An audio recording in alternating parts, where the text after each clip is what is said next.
You're checking out the Opie and Anthony Show. The O&A virus spreading across America. Our phone number is 1-866-313-FREE. Let's say hi to Walter in Indianapolis. Walter, what's up? What's up, fella? Hey. Hey, man. Hey, I saw Boss last weekend in Indianapolis. Him and Bonnie absolutely killed. Boss, you were awesome, brother. Boss, you are the boss. How long have you been doing our radio show? In front of me. What am I supposed to do? Oh, my God. Get some headphones. So a river came out of your mouth right there. Boss said I didn't Wow. bring any from the hotel. I didn't know it was he's got it. headphones. Yes, we got no one gave Rich headphones. We got to steal them from. Well, then I apologize because all I saw was you going, I don't have headphones, and I see all the headphone wires, but they're all right. They were being used for something else. This guy's giving you a compliment. Oh, hi. What happened? He said that you. Yeah, I was at your 10:30 show Saturday night at Crackers. Remember, I was the only Opie and Anthony fan in the crowd. No, there was other ones, but thank you. O&A fans, and I'm screaming like a madman, and I look around, and yep, I'm adult. I'm the only one. You're the only one. Those guys suck. And the club ripped me off that week. Why? This week? Oh, man. Yeah, we did it. You were killing, boss. You were killing. Thanks a lot. Something about that stiff little chick that was sitting over in the corner that didn't laugh at nothing. She was crazy, man. She was hard up. I got such a bad email from somebody that said, you are the worst act I've ever seen. You're rude, you're racial, you're this and that. And in the club... Bonnie? On what? That was, it wasn't from... It was a memo on the fridge. Right on, boss. You killed, man. Thanks for coming out. Brother. Yeah, Voss kills on a comedy stage. Thank you. The radio things, it's a different story, and we like to beat them up. Now. We like to beat them up, but let's not confuse the two. When you hit the stage, he just kills. Thank you. I thought it was awesome the way he went right after the crowd. I thought it was a great show, best show I've ever seen. How'd you get ripped off? We had a door. I had a door deal there, and then they go to pay me, and I found out Wednesday and Thursday they gave 95 free comps, right? And it was not in the contract. You can't give free tickets. What am I getting out of that? I don't. Right, of course. And then the agent called. They go, well, sue us. So what am I going to do? Fly to That's what they said, sue us? Yeah. What's the name of the club? Crackers in Indianapolis. Crackers in Indianapolis. All right, Yeah. for anyone that doesn't know, a door deal comedian works. You're supposed to get a piece of the door, and that's what motivates you to go out and plug the stupid gig. Yeah. And they're going to Crackers. Yeah. Is going to say sue us, which means that they know something's going on. Complimentary tickets are always given out at standard, but on a door deal, you should approve all comps. You guys got to deal with so much crap when you tour the country as a comedian. Crackers it's unbelievable. in Indianapolis. It's unbelievable. And, yeah. You got all these sleazy comedy owners all over the place. There's a lot of great clubs, and they do the right thing, but there's also a lot of clubs where there's sleazy owners, and they just take advantage of the comedians when they come to town. And then they go, well... it seats 220. There's no left. Well, we just 20 seats or 5 seats empty. It's unbelievable that you have to almost count it for yourself. In the Punchline in Atlanta, you want to talk about a good club? I have a deal. Like you get bonus for sellouts. I sold out 2 of the shows. The third show was close, but didn't quite sell out, and they gave me a bonus anyway. They're like, it was really close. It's like they just did the right thing. They Yeah, didn't of have course. to do that. Yeah. What scumbags to sue us? Speaking of which, let's go to Atlanta and say hi to Buddy. Buddy, what's up? Man, I saw Jimmy on Friday night, and he killed. They were putty in his hands. No, very thanks. nice. Putty in little Jimmy's hands. I did a Frank the Frowner cartoon for him. I'm going to be sending up. Oh, I like that. This guy, he's a good artist. I like that. Thank you very much.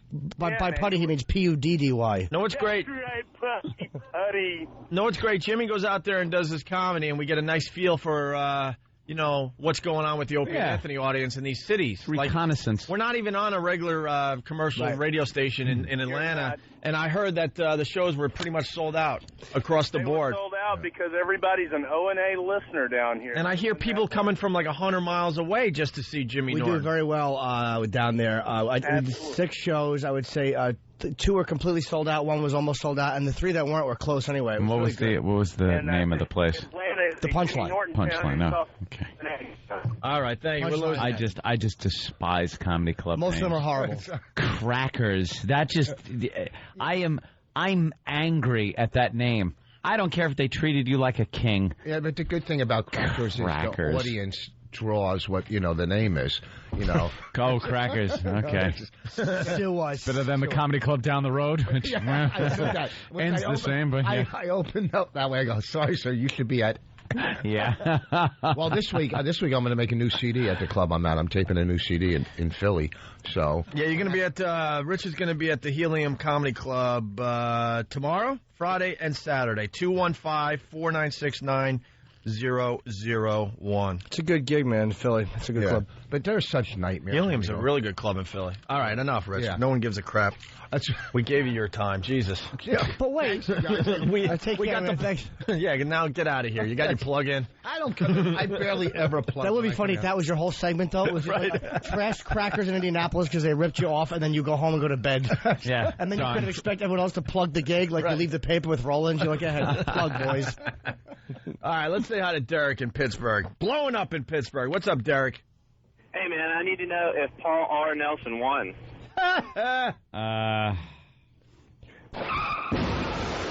Derek.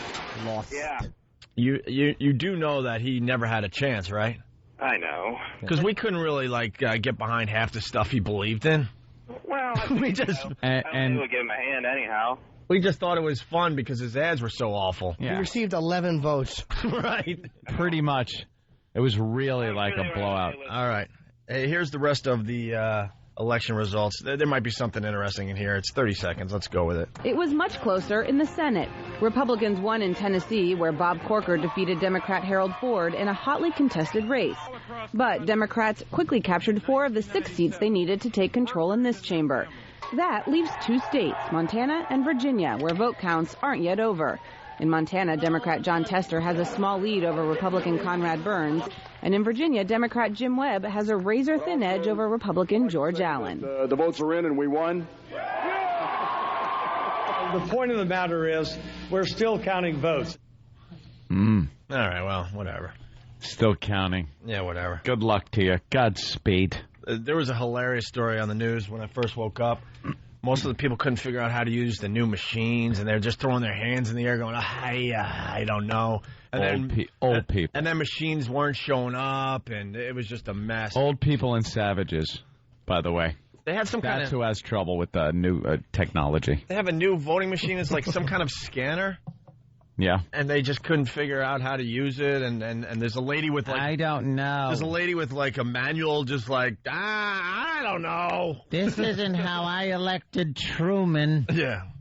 No, this was the lady that had to set up the thing, and she had the manual going. Oh, well. They're not quite brain surgeons either. No. See who works at a lot of those polling places? Oh. I don't know. They just don't seem like they're educated. What do they look like? I don't know. They come in all sorts of shapes, sizes. Oh, yeah. All different shapes and sizes. Yeah. But not different anything else, huh? I don't know. I see human beings. Do you? That's what I look at. I see human beings. But to me, just to look, for some reason, I go, that person doesn't look like they're qualified to put that machine together. They look dumb, basically. It's a voting machine. And what makes them look kind of dumb? Just a look. It's just a look, like this confused look, like Jimmy said, when they're going through the manual and they're looking. And it's upside down. Be a manual, and it's upside down. There shouldn't be a manual like that. It just shouldn't. When you go into the booth, are you upset there's no hole into another booth? Why, Rich? We're doing election stuff. Yeah, this is responsible radio. Yeah, this is... And yes. Yeah. When they're putting it together and holding a wrench with their foot, that tells me that there's a problem. Let's say hi to Floyd. After they build the booth, they put straw on the top and try to live in it. All right. You slip going into it on a... Yeah, we understand, boss. Let's go to Floyd in Vegas. Hold on. Ken Melman has the worst head I've ever seen. Oh, my God. Wow. Who's Ken Melman? Ken Melman, you stink. I think he's the head of the Republican National Committee. It's the worst head I've ever seen. Literally the head. That includes They've elected John his Merrick. head. That head is... They wouldn't decapitate him. They'd worship him. It's awful. I should be on a stick in New Orleans. First of all, no one knows where New Orleans is. It's New Orleans. Why'd you say? I didn't get that. In the Mardi Gras, you know how they had the heads on the stick? In the what? Head. In the Mardi Gras, the heads on the stick. Mardi Gras. The Mardi Gras? Hey, I had some Mardi Gras. Mardi Gras. Hey, give me some calamari, some Mardi Gras. But he's Mardi Gras. But he's great on a comedy stage. Oh. Because I heard you earlier go, what do you mean about my radio? Listen, I heard that. My own in radio. What is Mardi Gras? Unfortunately, your own isn't a dictionary. What is Mardi Gras? He almost said Matty. Anyone else notice he almost said Mardi Gras. Rich, what is Mardi Gras? They celebrate. It's I don't know, the festival. How do you say it? Mardi Gras. And how do you spell Mardi Gras? M-A-D-R-I. Madri Gras? Mother Gras? How do you spell M-A-D-R-I? Mardi Gras. Oh, yeah, sure. M-A-D-R-I. Mardi. Wow. Let's say hi. Almost like a candid camera sketch. Mardi You're Gras. not a real person. This couldn't be happening. He has children in high school. I know. This can't be happening. Yeah. Hi, welcome to Mardi Gras. Mardi Gras. Matari Gras. Oh, my God. Let's say hi to Floyd in Vegas. Floyd. Hey, what's up? I want to see if you guys went and checked out Borat over the weekend. God, you talk like a Floyd, man. You did not disappoint. We don't meet many Floyds, but, man. Well, I attempted to see Borat on Friday. Yeah. I went at 4 o'clock to my local theater for the 5 o'clock showing. I figured early. I got an hour. Maybe I'll even buy my tickets and go get a slice of pizza. You got time. And I look on the big board and I see the sold-out shows. Borat, sold out 5 o'clock, sold out 7 o'clock, sold out 9 o'clock, sold out midnight. Yep. The next show was like they were showing like 2 in the morning. Yeah. How about you throw this movie on a few screens for us? I don't know what their strategy was. It was but it worked. Limited release, so they break all kinds of records, make a lot of money, which they did. But they put it out on, 800 screens? Maybe there wasn't as big of a demand for it. Maybe the theaters wouldn't put in all this. Yeah. No, they're saying they would. Oh, okay. Yeah. Now they would, but maybe they wouldn't originally. Hey, and a big plug to Break.com. They took our Borat interview. I guess Steve has a really good relationship with Break.com. And a pretty good relationship with the YouTube guys. I think we're interviewing them this week. Threatened them. Grr. But Break.com threw the first part of our Borat interview on the front page of Break.com, and it immediately got close to 300,000 views. Oh, nice. 300,000 views. Did he have a mustache shaved or no? Huh? Someone says his mustache was shaved. I think it's a fake mustache. I think he's got a really good fake mustache. Real. Oh, it was real? It was that looked real, man. I don't know. That kind of looked real. Well, yeah, but it could be movie mustache. Movie mustaches look awful in real life. Like in the movies, they usually look but in real life, you're like, oh. Yeah. Ever see someone on a set with fake mustache or hair or the makeup? Brady kids when they did it? Right. When Peter went out on the date with, what was his name? Robert Reed. Packer. Fudge Packer. Phil. It was Phil Packer. Ew. Phil Packer. All right, listen. I bet you Reed insisted on that last name. Like, that's not, we want to go with Johnson. Packer, I'm telling you. No, Packer's good. Something about it I just like. Phil Packer. Phil Packer. Well, this is why I love America. I mean, the elections were yesterday. And, Democrats take over the House for the first time in, 12 years, something like that. You would think that would be the front page of the papers because it's a big news story. Sure is. That's what I'm getting at. Mm-hmm. Goddamn New York Post. The half of the front page is Dems clean house, and the other half, and the bigger half, how they laid it out, Brittany is getting a divorce. Brittany divorce. Basically, it's Brittany's front page with the Dems clean house in the right bottom corner. It should be. But your eyes go right to Brittany divorce if you're looking at the front page of the paper today. So they're basically telling you that this is so much more important to us than the elections. Brittany's divorce. And they're so cute. The headline, Brittany divorce, and then it says, FedEx bombshell. Oh, FedEx bombshell. I've also seen Brittany fed up. Wait, how did they do it? Fed up. Did someone? Yeah, but they did something else with the. Well, fed up is too easy, but they can use fed up. Yeah. And then you turn the page and it's Splitney for Brittany. Dr. Seuss. That is they have the worst. Oh, that's headlines. what it was. Brittany is K-fed up. K-fed up. That's right. That's what it was. He's probably jealous of his rap. That guy's good, man. I'm a K-fed fan. It's one of the best. I want to go see him in concert. One of the best in the... Well, I don't think you're going to be able to. They've canceled pretty much all of his shows for lack of enthusiasm. Have they really? Yeah. Why can't we get an interview with K-Fed? Where's Roland? Yeah, let's get K-Fed on the phone today. I want to interview him. This guy's a good rapper. He's keeping it real, is what he's doing. He is the biggest loser in the world, by the way. Eminem stole from him. The biggest loser. This guy had it made.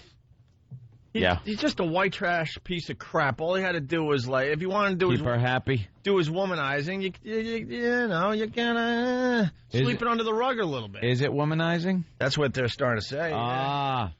You know. See? He's got 4 kids. He's going to get $10 million out of this, by the way. He gets $10 million. You know, she had a prenup, but the prenup still gives him $10 million. He gets to be the last guy too that banged the hot Britney. How do you bang Britney and then walk away with $10 million? How unfair is that? He gave her 2 kids. That's all she wanted. Was kids. He just wrecked her. Kids filled her womb. Destroyed her. And then she walks out on Letterman, and Ant and I were discussing this before the show. That's the best she could possibly look, and she doesn't look that great. They worked on her. It's the absolute best she's going to look is right there. And you look at 5 years ago and tell me. It's a whole different story. Yeah. Good for him. He won the lotto. Now he can produce a whole bunch of albums, Jimmy. That no one will listen to. Just think about it. He checked into the St. Regis Hotel as... Oh, no, forget. All right. K-Fed. Well, let's get some audio down here. Roland, we want to promote his new CD. Hey, Paula. Sorry, tell him we want to promote his new CD. We want K-Fed. We ain't getting K-Fed. I want him to rap live. That guy's good. We're not getting K-Fed. Why? Good rap when you hear it. I do. Eminem took his persona from K-Fed. Roland, can we get K-Fed? K-Fed. What?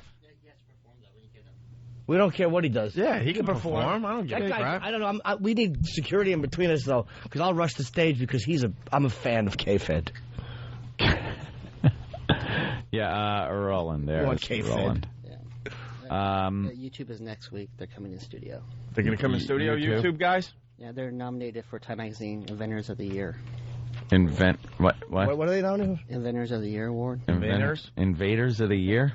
Inventors. Why do you talk like you've always just had oral surgery? I don't know. Inventors of the Year? Or Inventors. They invented a website that they put video on. Is that really?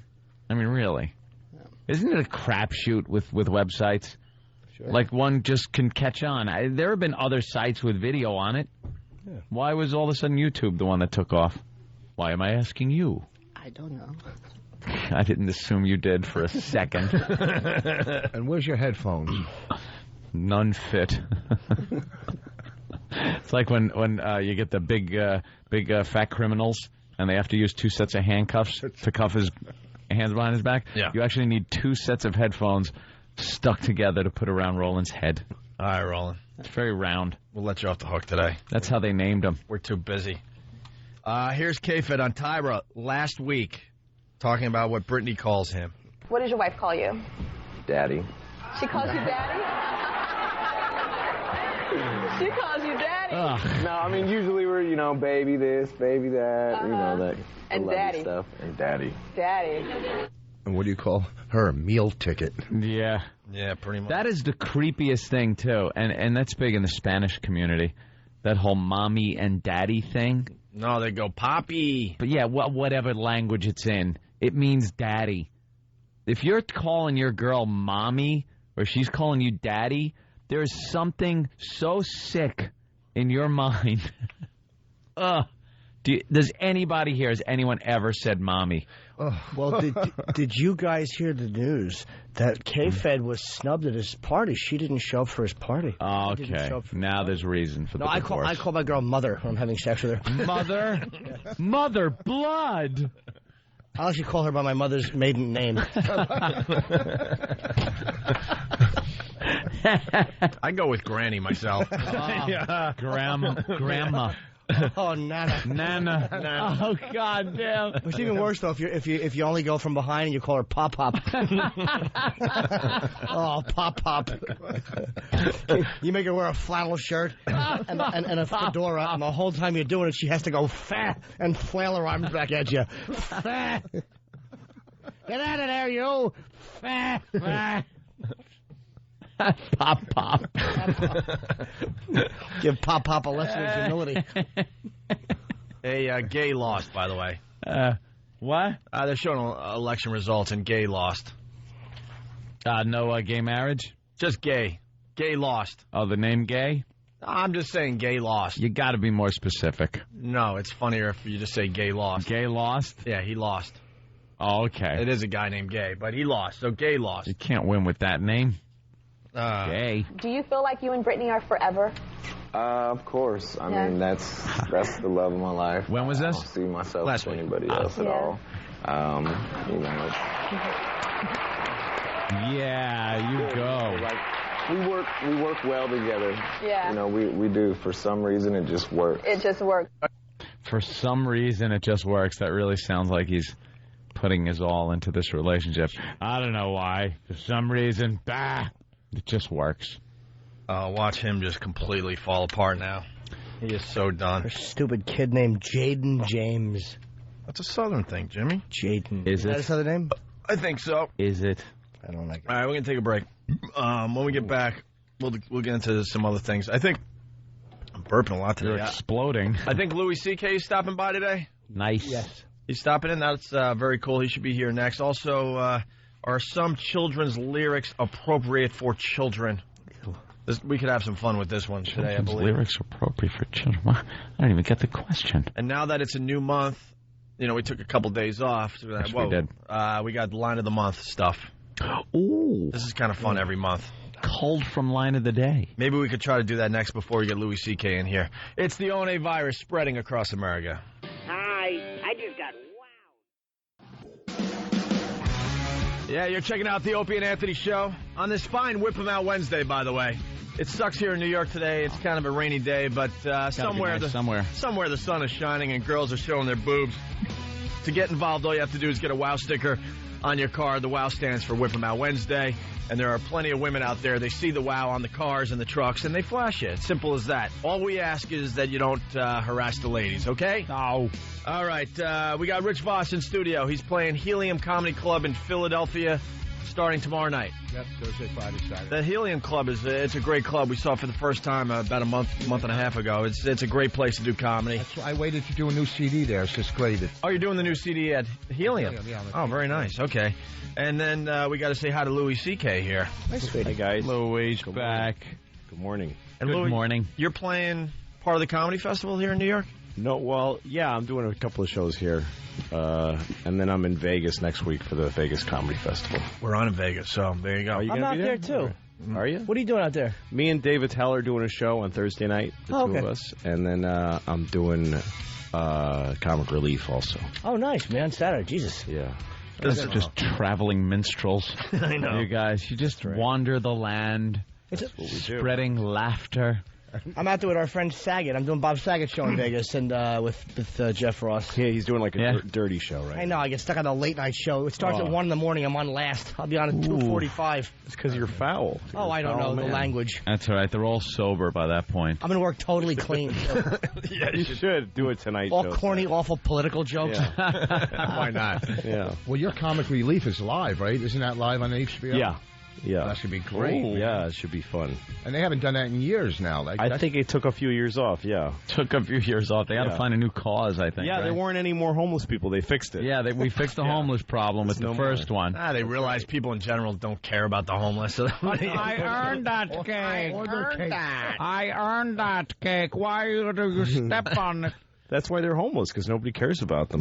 What's the, yeah, if anybody cared. They put them in a house. The homeless don't even care. No, they don't. You know, why help someone that doesn't care? What was that catchphrase they had? Bad. What? They had, like, because it's not a laughing matter. It was, no. It was, here's some money, bum. I remember, like... There's always that line they have to cross, too. Like, you know, if you walk into a store... Yeah. They say that nobody... Either they say nothing or they welcome you into the store. Yep. But there's bums that they walk in. As soon as they walk in, they go, "Hey, get out of here!" Like get out. They don't let them in anywhere. Mm-hmm. There's got to be a thin line in there somewhere where you just you sleep outside 2 days in a row, and they start telling you, "All right, take a walk." You got to give them a little bit of time, though. Yeah, I guess so. Yeah. I don't know, because I can still I can go to a hotel and use the bathroom and even ask to see a room, and they'll let me in there and. The latest that white credibility, I can't. I feel guilty going into any place and using the bathroom without buying anything. What? I do. Like I feel like I'm going to get not so much guilty. Wrong word. I feel like I'm going to get thrown out before I make it to the bathroom. Like they take your poop and throw it out. Yeah, also. Get out of here. Take this with you, you bum. Like there's a lot of places say no use of the bathroom unless you buy something, kind of thing. It's like, not a bum. A place in New York, I went to the bathroom. I go, where's the bathroom? They go, it's $1. And I thought he was joking. And I came out, I had to pay the guy $1. I'd rather have that, though, than sneak around. I would do that in a second. What, yeah. Like they throw you out, and you know how usually in the movies then the hat comes afterwards, but your poop comes flying up. Hits you in the head, and stay out. Hey, I got a homeless guy that sleeps outside my place. Yeah. He's a black guy. He sets up a mattress. I don't know where the mattress goes during the day, but every morning when Kenny, that's not Kenny over there, Kenny picks me up, homeless guy right outside my place on a mattress, and he wears women's clothes. Oh, yeah? Black guy, women's clothes, homeless, outside my place every morning. Is he passable, or does it look like a guy? Oh, no, it's just ridiculous. I don't even... Jimmy's thinking, why do you have to sexy it up? Comes with his own mattress. I mean, my God. Yeah. I don't even think it has anything to do with his sexual orientation. It's just clothes that he's found and said, what the hell? Might as well just wear this. These are warm, screw it. That's the feeling I get from this guy. So. What's the cause? For comic relief, Katrina. Oh, it's really not homeless people anymore. No, it's Katrina. It's Katrina. They're trying to do another Katrina. You still need relief for that? I thought that was all fixed. No, they're giving the money to Houston. It is, but they just. It's a good.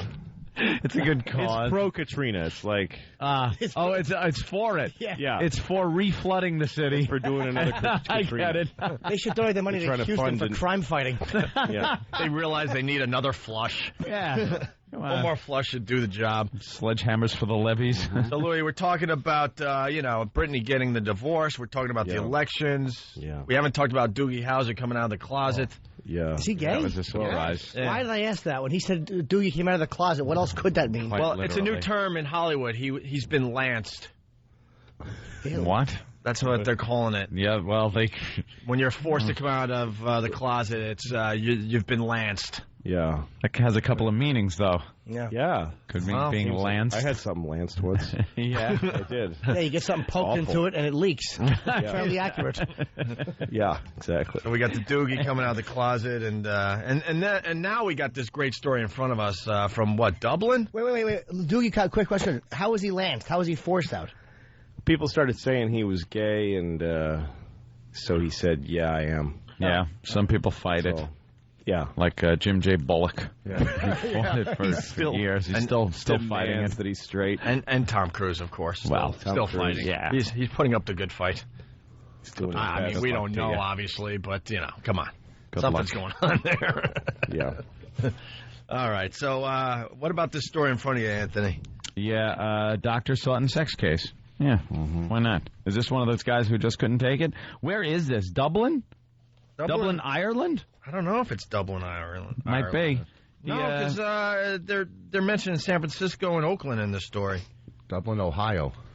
Oakland, well, I said San Francisco and Oakland, so why would you say Ohio? Well, I mean, just blurting out. It's in America. Most people would assume if I said San Francisco and Oakland that there has to be a town called Dublin somewhere in that vicinity. It's San Francisco Gate. Well, Rich has heard of Dublin, Ohio, which is in America. That's just in his defense. It's popping in my head too. I just wasn't stupid. He likes to show that he has some kind of knowledge. Yes, you were smart enough to keep it to yourself. I'm only a little smarter than him. He likes to show people that he has some kind of knowledge. It doesn't matter if it's not part of what we're currently discussing. Yeah. Why don't you just yell that pub in L.A.?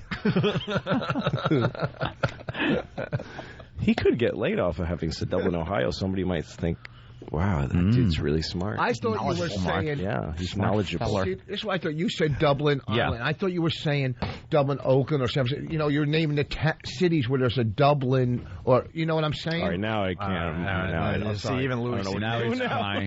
Now he's trying too hard. Louis out! Police searching for a Dublin doctor says they say sexually battered 2 men at his home and took hundreds of photographs of 19 patients who were unconscious and undressed at his medical clinic. Oh my God. Saucy. Tony Shu? He ran a private practice. So I guess out of his home, is that what's out of going his on home? Here? Well, you could see this kind of a Dr. Tony Shu, some Asian gentleman. So he ran a private practice. Wait till the patient's unconscious. Yeah. Take their clothes off and photograph them. Or maybe they just voluntarily. Maybe that was part of whatever procedure they were getting done. Allegedly drugged 2 men at his Dublin residence in August and then raped one of them, Dublin police sergeant said. A search of his home turned up 450 photos of 19 male patients who were unconscious and semi-nude in medical examination rooms. The doctor came under suspicion after 2 alleged victims reported to police that Shu had drugged them as they visited his home. One of the men had known Shu for years. The other met him that night. How awful is that when your doctor rapes you? That's got to just be horrible. What do you turn to?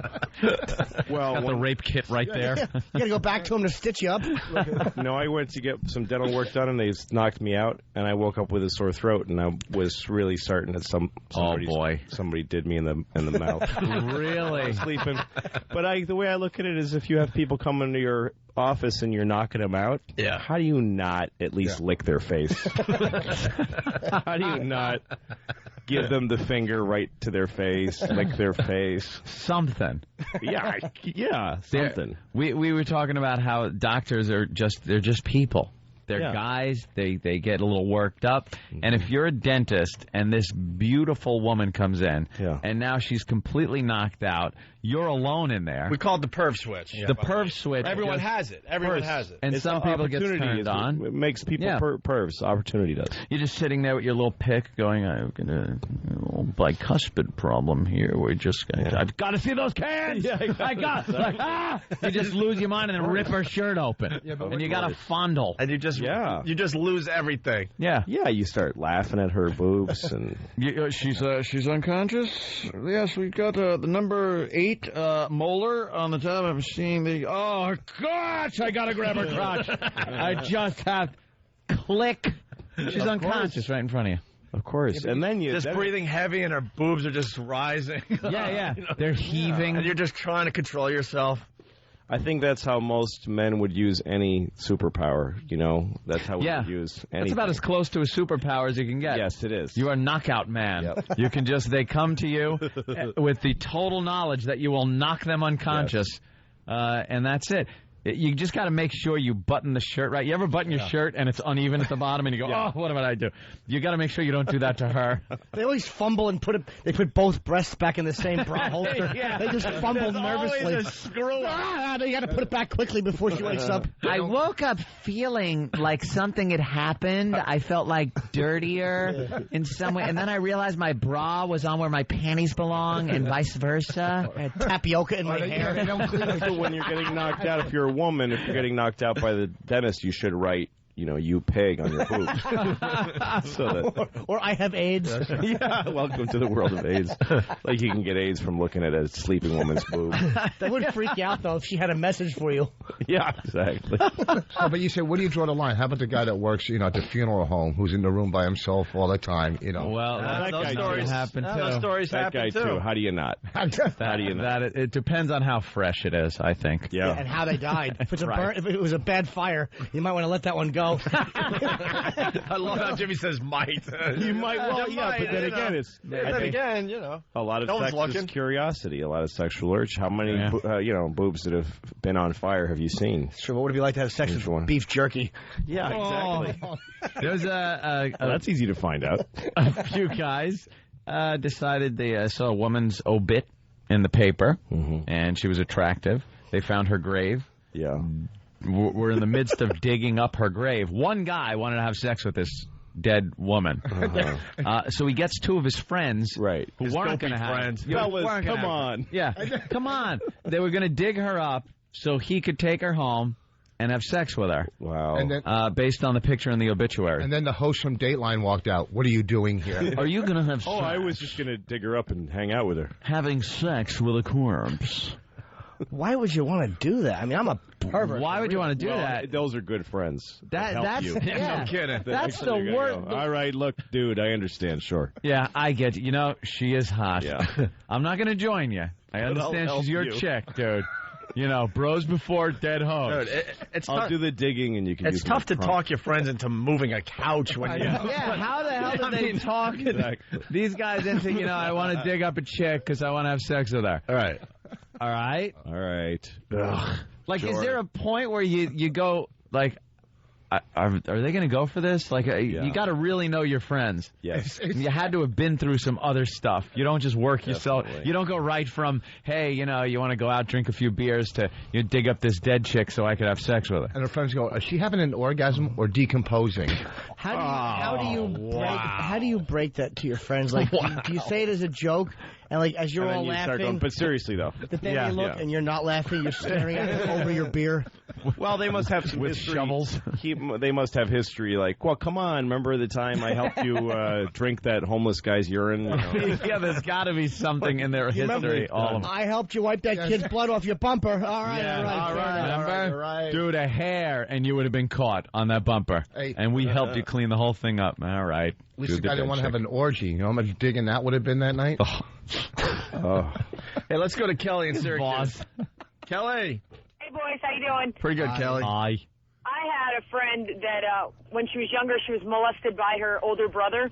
And so she was going to a shrink in order to get help with that, and her shrink was molesting her. Well, wait, how old was she that he was molested? Was she an adult or was she a kid? She was a teenager when the shrink was. He was hypnotizing her and then molesting her. Well, her brother didn't shrink. What was she wearing? I mean, you know, sometimes they bring it on themselves by the way they carry themselves and walk around. You're not going to find sympathy here. You realize how hot that sounds, right? I know. Well, again, why be a shrink if you're not going to molest the vulnerable? Why hypnotize a woman if you can't convince her? Why hypnotize? That's the whole point of hypnotizing anyone is that they're a woman and you're going to touch their bodies with your penis. That's the entire point of the exercise. So what ended up happening there, Kelly? I think there just ended up being a lawsuit, but I figured you guys would find that pretty hot that she actually got molested. You throw away the coin and just swing a bag in front of her face. You're getting sleepy. How did he get caught? He was molesting quite a few of his patients, actually. Yeah. It turned out that he was molesting quite a few of his patients. But they were kids, though, or like 19-year-old, 18-year-old girls? She was grown up. They were like 13, 14. Oh, well, now I recant everything. Unacceptable. All right, let's go to Matt. He's a dentist in Georgia. Matt, what's up? Hey, guys. Hey. You know, I just have to, I'm on the way to work listening to you, and just brought back memories for just a second of this past summer when it's really hot outside.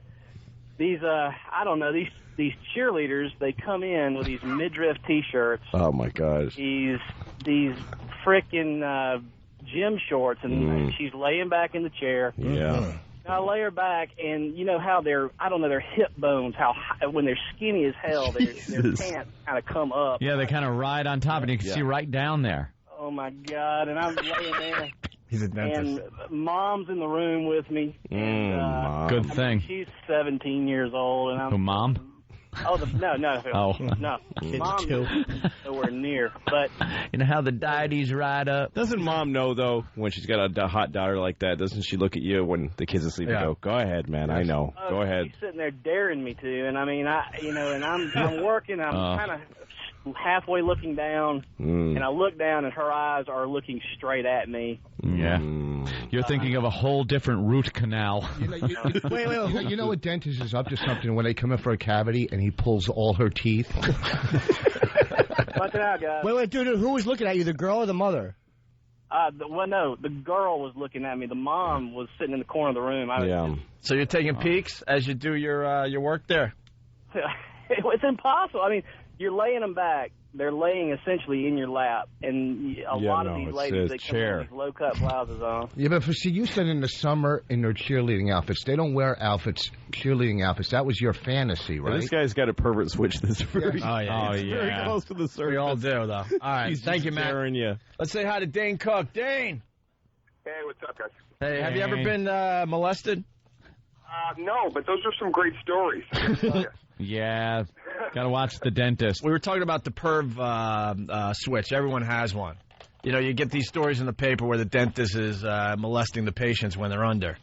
My feeling on molestation is that, like, right around 3rd or 4th grade, like, it should just be mandatory you're molested. And that way everybody will have dealt with it. Everybody's got a fair deal. We've all been diddled somewhere or another, and we can all say, you know what, I know the feeling. Let's just move on. We got it. Even fat kids? No. Fat kids should not be molested. Just they have to go to therapy and cry about how nobody touched them. One more humiliation. Oh, you got to think fat plate. You got to think there were people growing up that wish they were molested, and no one paid attention to them. Wish. No one paid attention to them. I don't think there'd be a wish. Daddy, I'm going to take a shower now. Right, go ahead, don't bug me. Doing everything you can, and no attention's being paid. I can't get the water temperature right. Could you help me? Ask your mother. Man. Damn. When I was a kid, my grandmother goes, "What makes you so funny?" And I go, "A small penis." And my grandfather goes, "No, you don't have a small penis, but your brother does, right?" Yeah, you got a left for that. You got a little. I think that was a courtesy laugh from Dane. Yeah. I'm selling out the garden. Yeah, Dane, what's up, man? Selling out the garden. What are you doing? I know. I'm like thinking about adding a 3rd show. Are you kidding? I'm just kidding. I'm not kidding. All right. Jesus. Because you got a lot of people jealous to begin with. The garden show sold out in a day, so you added a 2nd day? Yeah. We added a 2nd show. I think I don't know how many seats are left, but there's a few. There's a few, there's 2,000 or 3,000 seats left. Wow. Wow. It's only the garden. Man. And it's pretty loony. And how many movies are you in the next month? I'm finishing this will be my 4th one in a row that I'm finishing now. Jesus Christ. Down here in Rhode Island with Steve Carell. Jesus. And what's this film about? It's called Dan in Real Life. Me and Steve are brothers, and we come home for a family reunion. He's a widower who falls in love with this girl that he meets at a bookstore, but he doesn't know she's my girlfriend. So when he finally comes home for the reunion, there's a little love triangle going on because we're both trying to keep the girl close to our hearts. Are you like the dick in this whole one? No. And he's the nice guy, and he'll wind up getting the girl, even though the girl would run off with you first. No, we're both. That's the thing. It's kind of like one of those things you don't know who she should be with because we're both nice guys who end up kind of having to outdo one another. She goes to the dentist and gets molested. This is a hard pitch. This sounds like a great movie right now, doesn't it? This is a real panel one, isn't it? This is a good one. This is the one that you decided you were going to go for something a little different. There are puppets in this one. I don't know if that's puppets. Hey, what was the Kevin Costner flick you did? Mr. Brooks. Yeah, that comes out I think in March. That's like I guess it's kind of like a Seven or a Silence of the Lambs. He plays a serial killer called the Thumbprint Killer. He only kills couples while they're doing it. And I play this guy who I'm like this deviant nobody who takes pictures of him while he's doing it, and then I blackmail him into teaching me how to be a serial killer, or I'll expose him. So, well, doesn't he know you're taking pictures of him? That would tip a serial killer off when the flash is going off while you're murdering someone. No, I catch it. He doesn't know that he left a curtain open in a hotel, and I'm across the street. I was taking pictures of the couple while they were doing it. So he got caught because he screwed up. The darker side of Dane Cook now coming out in these movies. Yes. I like this. See, you don't want to be typecast as the goofy guy in the movie. So now you're starting to take on these other roles. I think it's a smart move. I always Definitely. think Eddie Murphy should have played a rapist or something completely out of character, but Murphy would never do anything like that. I'm like, why doesn't he one time do something that is completely unexpected, and he never did it? It's always the fun, happy... Yeah. I'm sure Murphy wants to take career tips from you. That's Look, I'm not saying that I have a lot of movies, but I'm saying that Eddie Murphy did kind of... Yeah, that's all right. Let's way to phrase it. The line is... All right. I tried to sugarcoat it. You actually had a number prepared. Are you at some point... So, Jimmy, are you at some point going to play a human being? How are you going to diversify your Mix it up a little bit? I'm going to play a faithful guy who actually looks in the eyes of the person he's sleeping with. All right, Dave. Beverly Hills Cop was actually on the other night, and I never noticed, and I always loved Beverly Hills Cop, but you notice how many times Eddie does his Eddie laugh in Beverly Hills Cop? Oh, yeah. It's constant. Insane. It's every other line. He's like, does every other line. Yeah, two guys walking down the sidewalk. He had to turn around, look, and give the laugh. Like there wasn't enough laughs in the movie. Mm-hmm. Hey, Dane, what's it like being in the business when you don't have to try to get to the next level anymore? Like when you're, Good question. When there's no more struggle, what's it like? What Rich is saying is, what's it finally like to make the jump from middle to headline? Rich, just ask. Don't be ashamed of yourself. Co-middle. Yeah, what's next for Dane Cook? Oh man, that's the weird thing. This last year, it's just been so fast, man. Everything for so many years was about scraping. It was like, all right, what do I got to do? What do I got to do? And then to have all these things having taken place, it's just kind of, it's kind of weird. Here's what Dane's career is. You know what it is? Steve Martin. It's Steve Martin. You shoot to this unbelievable height of fame with your comedy, and then you go into acting, and then at some point you'll turn into a completely white-haired ass. Yeah, and you'll do Pink Panther. Yeah, and do Pink Panther movies. Yeah, if you see Steve Martin out there, do me a favor and just lop his head off for doing that, and just yell Peter Sellers as you're hacking through his stupid neck. Yeah. Now he's got to be like, but the guy's great. I think Dane doesn't want to say anything bad about anyone in Hollywood. You're a smart man, Dane. Oh, man. Don't burn those bridges. Got a few bridge burners here. All right, so Dane, you're playing the Garden on Sunday. Tickets through Ticketmaster.com, right? Yes. This Sunday night, 2 shows at the Garden. 2 shows at the Garden. That's very nice. All right, Dane. And there's rumors, though, that people were saying that Dane was going to stop by the Hammerstein Ballroom on Friday night and do a spot on my show. Oh, yeah? Oh, that'd be nice. That might have been good if I could say it without a bubble of fruit bubble in my throat. That was your big opportunity to get a nice rumor started, Jimmy. No, he won't do that. I can't even start that because the rest of my tickets will sell immediately. It'll be all hot chicks who vomit when I walk out and they realize it's not true and they just leave. I can't have that rumor started because they'll leave immediately when they realize that after Nathaniel, it's me. Well, you got Artie on the show. There's going to be hot chicks there for Artie. How many? Artie Fuqua, I don't know how he does it. All he does is have hot chicks. It's 12 disgusting. inches. That's how he does it, 12 inches. Yeah, Artie's a legend. All right. You mean his penis? Yeah. Why did I answer yeah? I actually answered yeah. Yeah. Dope I am. Yes, sir. I think you're selling yourself short, man. I think women dig you. Attaboy, Lou. Yeah. Thanks. Nice work, Lou. All right. Dane, thank you so much. Anytime, fellas. You know it. Oh, yeah, and by the way, I was talking to Bobby, and he was saying something about, did you guys call my publicist, or was there, some kind of mishap? I don't want you guys, because Bobby was saying you guys were trying to get in touch with me. I was like, they can get me on MySpace before they can get me through a publicist. Oh, really? No, I think we... Bobby is an ass. Yeah, Bobby's just... Bob's just a pontificating dope. He's probably like, Dad, they tried to call you, Dad. Bob is just so happy that you pick up the phone when he calls now because he's finished and he knows it. Bob Kelly is done. They got the varnish on him. Oh, he is absolutely finished. Oh, you know how annoyed I was having to hear Bob feel good about himself this year? Dad, the ticket counts! Shut up! Don't talk to me like you're a famous guy, Bob. You guys can't be happy for anyone. I'm happy for people. I can be happy for people. But you just don't want to be happy when it comes to Bob Kelly? Who am I happy for? Yeah, right. Happy for, Exactly. Happy for. Why would I be happy for you, Voss? I'm happy for you. I'm sad for Bonnie. But that's what Bob... But Bob this year was insufferable. Talking about his own ticket counts. Then he's on his second garden show, and if he's calling in to plug a gig, that's your second garden show. Stupid Bob complaining about comedy. I wanted to bite Bob's fat Donald Pleasant's face for about 9 months now. Why did you give him a shot? Bobby's been struggling, and finally he had a good year. What's wrong with that? I stick up for Bobby. He finally had a good year. And he's happy for that. Why wouldn't you want to support Bobby? You know it's going to pass. He's down to 13 minutes, but he had a good year. I support Bobby, and I think Bobby... Would it be up to 13 minutes if you're going for the 15 minutes of fame thing? To be technical, you know the joke. Well, you ruined the joke, though, because you said down to 13 minutes. That means only 2 minutes of his 15 has been spent. Yeah, that's right. We have 13 more minutes of that jackass. Dude, dude!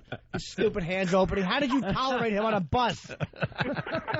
I like Bob Kelly's one of those guys where I really like him. And I'm like, hey, what a great guy. And then he says something unbelievably stupid. And I'm like, punch him directly in his face. You don't know where on Bob's face you want to hit him. It's like the nose is obvious, but his eyes are punchable. His cheeks are punchable. When I first got to know him, I said, where are you from? And he said, I lived in Medford, Massachusetts. Actually, I lived in East and South Medford. Like, nobody cares if you came from two parts of some town that nobody ever heard of. Like, we're all supposed to go, wow, did you make all new friends? Did you see snow for the first time? You know, your dad must have been in the Army. That's amazing if you South. And just say you're from Medford, you fat piece of garbage. And I had just met him, and I liked him. But I'm already swearing in his stupid face. And the honest question would be, all right, well, why did the one-step family reject you and send you to people they knew? Yeah. What had you done? Yeah, to go from Southeast. Dane, you take him. Just please, no more helping Bob Kelly. That's my only request. I love Bobby because he goes from like calm to tirade in like 3 seconds about anything. He could get like the wrong flavor ice cream, and it's a 6.5-hour dissertation, loud with spit. Dude. But he'll eat it. Dude. I want rum raisin, dude.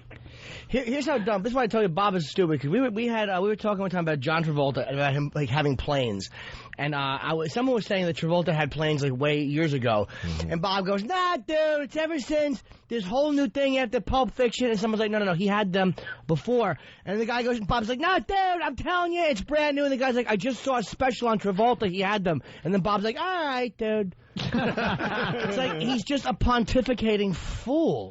He's a fool. I love Bob, and I've just realized that's what he is. He's a fool. Fool.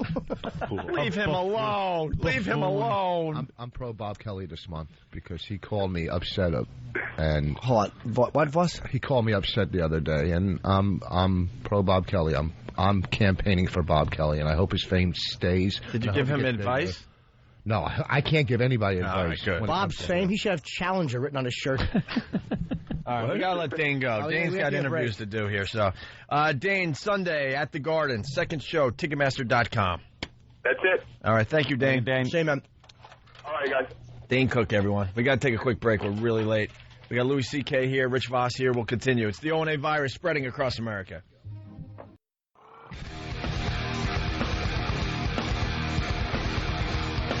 Welcome back to the Opie and Anthony radio program here on 92.3. Hey, no. And also other places. All right, good. Plenty of places. Stuff.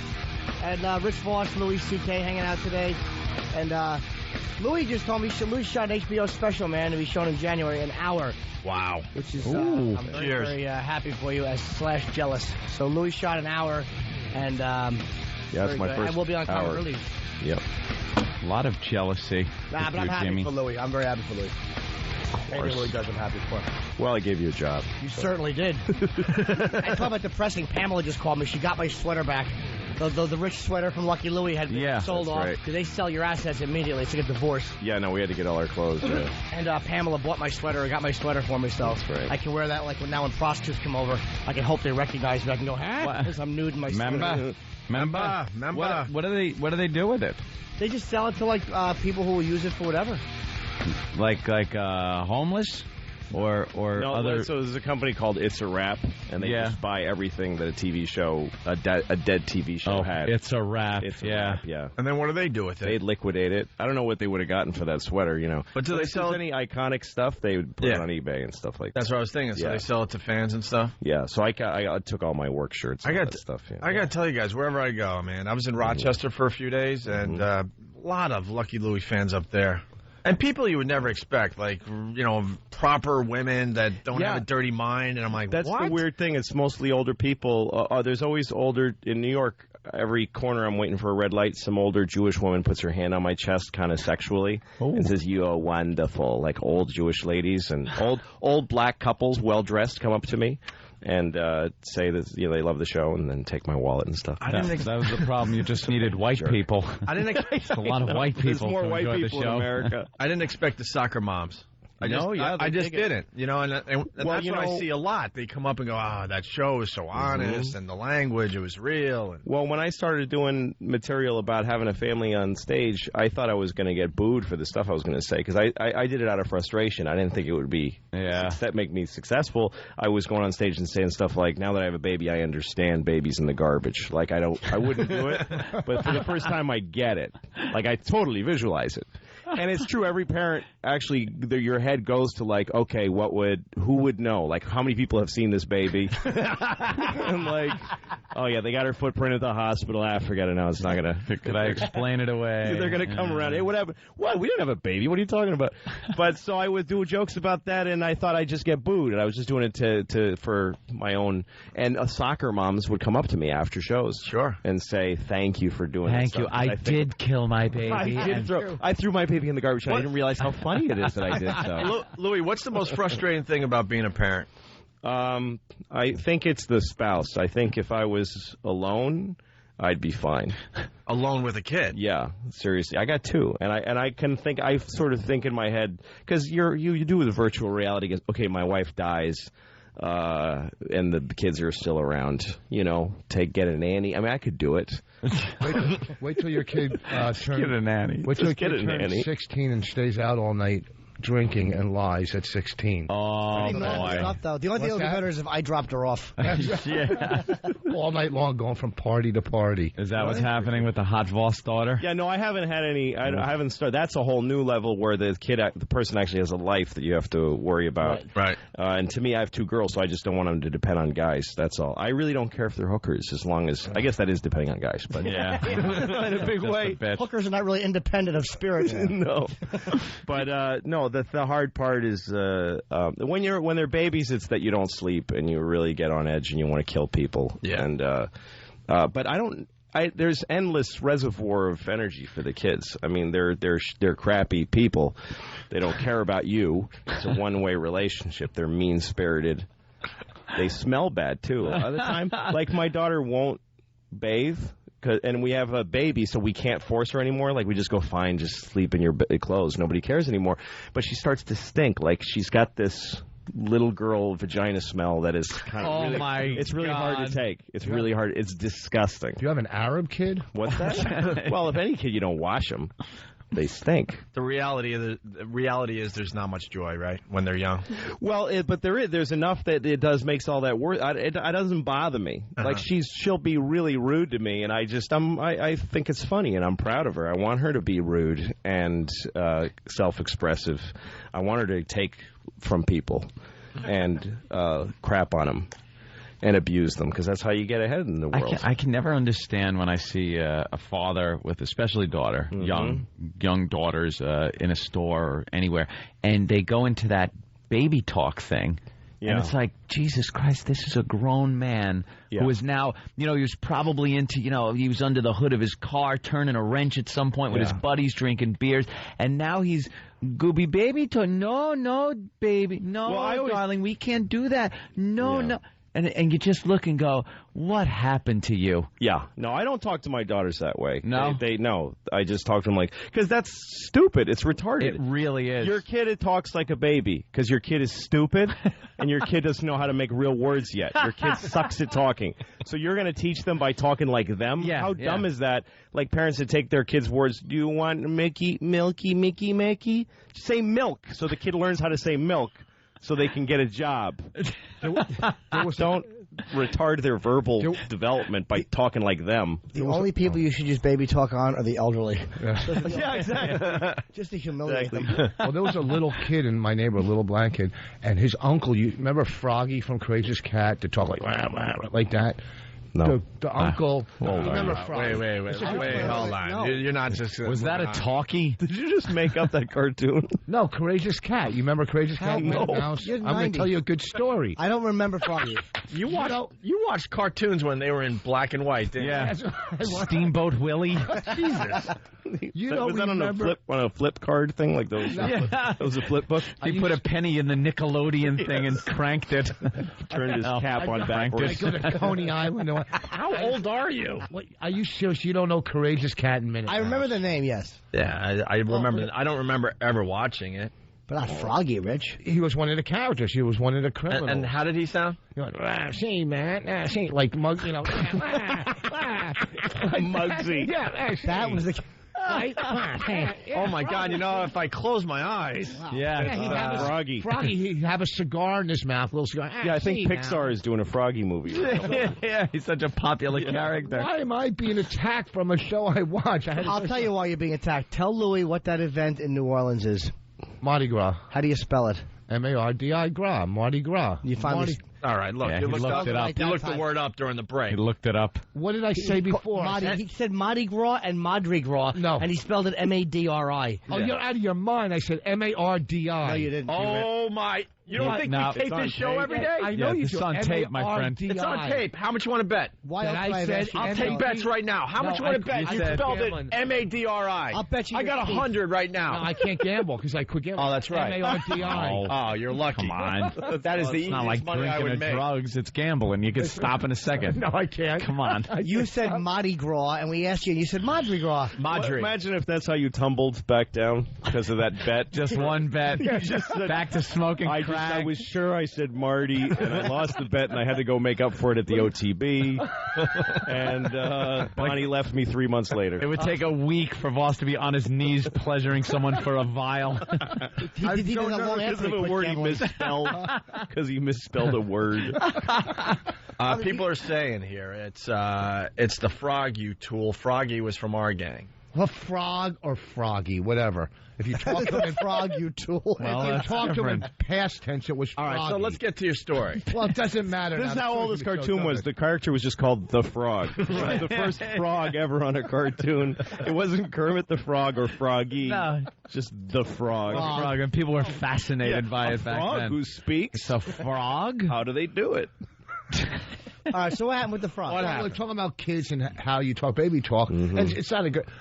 The kid, the uncle. As the Doughboys were headed to Europe, Froggy makes the movie screen. Yeah, see? The uncle would talk to the kid in that voice, the little kid. And the kid grew up, he would talk regular and then break into that voice. Like Froggy. Yeah, but not know it. So that's how he really talked. He would go from talking like a real person into Jesus Froggy. God, please let this story have an ending. Please, I'm praying. Please, God, let it have some kind of ending, see? Courageous Cat. Hop. Hop. And then this kid grew up and he bought a club in Philly called Helium. No, I don't know.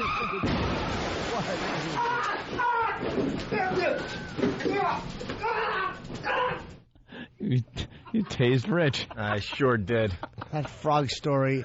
It could be I've heard Al Zarqawi stories that had funnier endings than that. Why don't you hop on out of here because we're done with you today. That's First right. of all, let me explain something. Every story doesn't have to have a punchline when you're talking about kids and you're telling punchline. I'm not saying it should have a punchline. I got a little water in my mouth on that one. Okay, let's come after me. Take your lily pad and get the hell out of here. We're done with you. I'm not saying it should have a punchline. I don't mean that. Okay. I just meant it was just kind of meandering and it went from like, into boof. Why don't you go play Frogger in traffic? How many frog jokes can we get out? Plenty. I don't know. I'm bossy. Hey, Kenny, if Rich is hungry, get him some flies. Frog. All right. That's a terrific story. Thanks. Frog was a queer. Let's say hi to Rich. He has an apology for Louis C.K. Oh. Rich Voss? Rich in New Hampshire. Apology for everybody. Yes, he's an apology for XM Canada. And go ahead, Rich. Outside a toilet store with a mouthful of Polliwogs.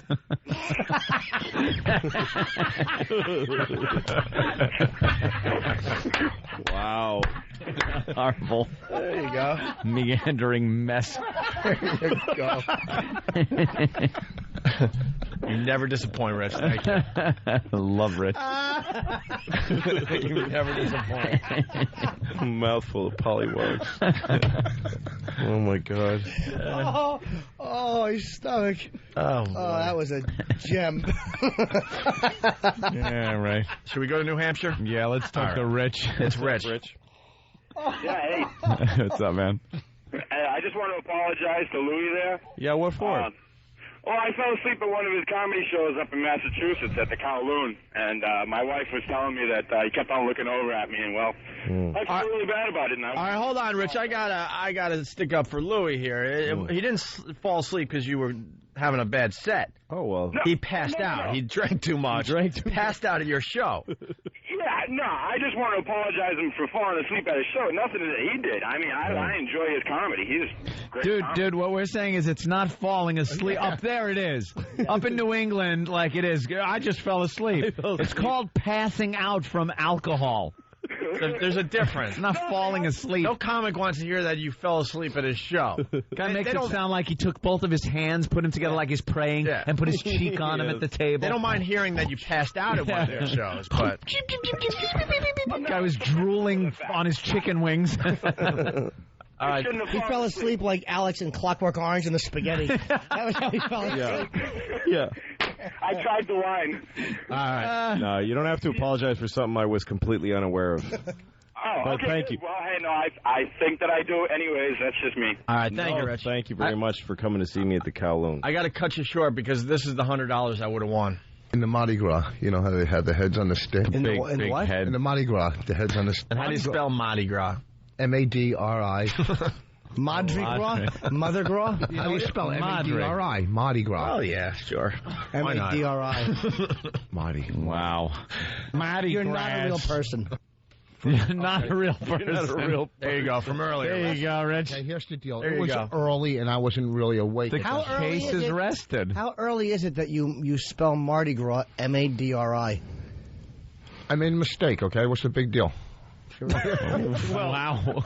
Only that you said you didn't. Right, that was it. If you said, yeah, I made the mistake, but then you totally went, I did not say it like that. Pull the tape. Yeah, they could tamper with tapes, too. Okay. Yeah, of course. Somebody was back there cutting. All right, whatever, Rich. Jesus. Man, it was the frog. All right. Ron got to my Polliwogs. tapes. Rich is great on a stage. Helium Comedy Club. He's hilarious. It's in a live audience where he Very falls funny apart. comedian. Starting Thursday, Helium Comedy Club in Philly. Rich Voss. Louis C.K. Vegas. On Dave nice. Attell. November 16th, right? That's right. November 16th. And the 17th in Vegas. Yes. All right. And me at the Comedy Hammerstein. Festival.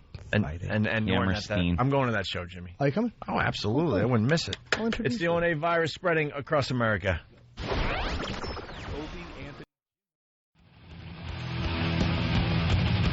It's here with the Opie and Anthony radio program. We got some time left and stuff. We're on XM and also CBS and Citadel with Louis C.K. and Rich Voss and me and Open Ant. That was terrific, Jimmy. Yeah, I got. I think there's a couple more that don't belong to either. Oh, really? I think so. Sorry, I'm developing a cough now. This is great. My girlfriend's sick, and now I'm getting sick. Oh, boy. See what happens. Well, I think I infected. I mean, we both have sore throats. Oh, Oh, by the way. how it starts. By the way, AIDS-free. Oh, you took the test Oh, you took again? your test? No, I'm giving it out. Giving out AIDS for free? AIDS free. Free AIDS, then. No, I Yeah, you got to say it right. I got my test, and I was good. And Wait, you took it again? Aren't you so nervous when you take that thing? Yes. You don't get AIDS from the test. Yes. Don't take that test. Yeah. Can we send a card? They got a card for that somewhere? I'm going to try to find a card for Congrats. that. Yeah, whatever your next Hallmark birthday. Yeah, Happy Hallmark birthday. card. Yeah, you made it. Congratulations. Wait, let me see. I was still buying get my gonorrhea results. That's all right. I have to get my gonorrhea and syphilis. Oh, that's where you're going to have a problem, Yeah, those are a lot more. You're going to have one of those. You'll have something. Yeah, but you can see that stuff in your underwear. You can't see AIDS in your underwear. Oh. You know what I mean? Jesus, Rick. I'm true. I know because I. All right. You know how you've got Save it for you've got a fine-tuned nose, like you can smell underwear. A little gonorrhea, chlamydia. It's just a under hint. the bouquet of. He's like Hannibal Lecter. You wear landed comp and have syphilis. We have to get this kid thing in before we get out of here. Yes, please. Really fast, though. We're in the December issue of FHM. And I and Jimmy, of course, and Voss is in there. Otto, with, Patrice. Bill Burr. Otto and George, Patrice. Yeah, Bill Burr and Bob Kelly. Is that it? That's the lineup? And E-Rock took a bunch of photos behind the scenes. Yes, and now we officially could get those up on our website, opieandanthony.com, so you can check out all the photos from the photo shoot that E-Rock was taking as the professional photographer. Done 1,000 pictures of Opie and everyone else. They catch me and Ant in the background. Yeah. When you're done masturbating to FHM, you can read about the show. Nice. The photos are pretty cool because it's all behind the scenes stuff. All right, this could be terrific. Let's see how this goes. Grandma buys grandson scary children's songs. This story starts out pretty normal, but they're not supposed to be scary. But wait for the punchline because it's well worth it. We got a call from an irate grandmother who was so upset over an innocent gift she bought her grandson, she never thought it would affect him so badly. You may even own one yourself and not realize what it is. What? Old grandma? Debbie Jurgensen is a wonderful grandmother, but she's feeling awfully guilty these days because of a gift she gave her grandson. To think that I gave this to him, thinking it was going to soothe him to sleep, and then to find out that he went through 4 days of pure horror. Happy ending. And was hysterical crying every time he went in his happy little room, and it was my doing. Believe it or not, the gift Debbie bought was this stack of children's CDs called 101 Toddler Tunes. We started playing the CDs and putting them on at night for the little guy, and he wasn't sleeping too well, and then my husband thought it might be the music, and I thought he was crazy. Until one afternoon I put it on to play with him in his room, and there was a Ladybug song. This is just one of the songs little Michael had been forced to listen to while he tried to fall asleep. Try to fall asleep just by himself. Yeah. With the little stars on the ceiling. And you know he's like scared of certain things in his room, little shadows. Maybe the chair looks like a monster when the lights are out. I thought he was crazy. Your fathers get no credibility. It's like we just started playing some music. Maybe it's the music. What are you, crazy? What are you, crazy? Crazy? You stupid idiot. Go home and Everything earn. else has been in that room Go to since work he was and earn born. money. Yeah, exactly. Yeah, well, something new was introduced. Yeah, go put a roof over our heads, you useless piece of crap. It's funny you picked that right up, too, man. Oh, yeah, that's on my radar is just, shut up, woman. Yeah, mothers know everything except for nothing. Let's look at it logically. What have we introduced to this child since he has had a problem sleeping? The music. Yeah. Oh, stop it. Oh, it's not the music that I haven't listened to yet. That I let him a stack of CDs. I haven't even listened to one of them because I'm lazy. Well, here's the song. All right. While he tried to fall asleep. Ladybug, ladybug, fly away home. Your house is on fire and your children will burn. Will burn. They will burn. Why go home then? Yeah, there's no hope in this song. Let's go get a drink. Give the kid a little hope. Just take that money you're going to save from the following Christmas and buy yourself something nice. Will burn. Ladybug, ladybug, fly. I can't believe this is what they say. On fire and your children will burn. Over and over again, too. How great is that? Children will burn. I love that they're trying to tell the ladybug to get home to save it, but they're singing it so sweetly. Yeah, it's such a nice will burn. Da da da. Your baby's being raped. You better hurry home. Who knew this was going on, man? The kids are all going to look like raisins with wigs. Nothing worse than a burn victim wig. Because it's always this perfect, and it never fits the head properly. It's slightly askew. It always looks like a hat. Because there's that space between the wig and the awful head. It just, there's no way to fix it. There's nothing to integrate it with. That's right. There's no hairline. There's no hairline at all. It's just like a stormtrooper hat. Let's go to Rudy in Westchester. Rudy. Hey, what's up, guys? How are you? Hey. I was watching that story on the news, and they showed a picture of the kid. The kid was absolute oblivious. He was in La La Land with this stupid look on his face, and he didn't know what the hell was going on. And the grandmother was going on about happy, happy, happy, and horror, horror, horror. And it just seemed so weird that this kid even had a clue as to what was going on with these songs. And it's just like blew my mind because I didn't believe it at all. But it did run me into a state of paranoia and have to go, listen to my kids' toddlers' songs as well now. Yeah, nobody pays attention to what their kids are watching or listening or playing on the computer or anything. Doesn't matter. I was in a bookstore, kids' bookstore, buying some books for my daughter, and there was this older woman came in and said to everybody, it's a cheerful kids' bookstore in Hollywood. And then this lady comes in and asks the sales lady, I need a book for a 4-year-old boy whose father died. They have that section. They have a section for your dad just died, you idiot. How about mommy's roommate? How about big mullet lesbian moves in? You're moving into a small apartment with the parade of uncles. Loser. Yeah. How about daddy had his brake lines cut and mommy has a new check? How about read the insurance policy? Yeah. We got to go into these bookstores now and get some of these titles. All right, there's more to the story. The children will burn. That's nice. I was really disturbed because my father is a retired fireman who recently actually just lost a close friend. So she's starting to grasp the concept of, death. Is he a ladybug idiot? Is he a ladybug? You know what? My father's friend was recently swatted by a giant hand and killed.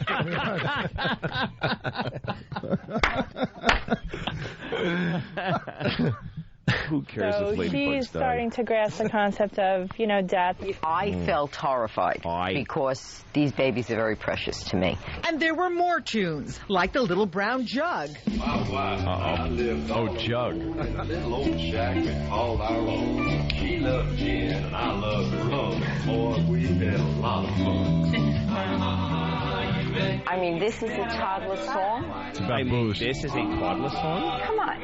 And this one, Casey at Bat. Kill him, kill the umpire.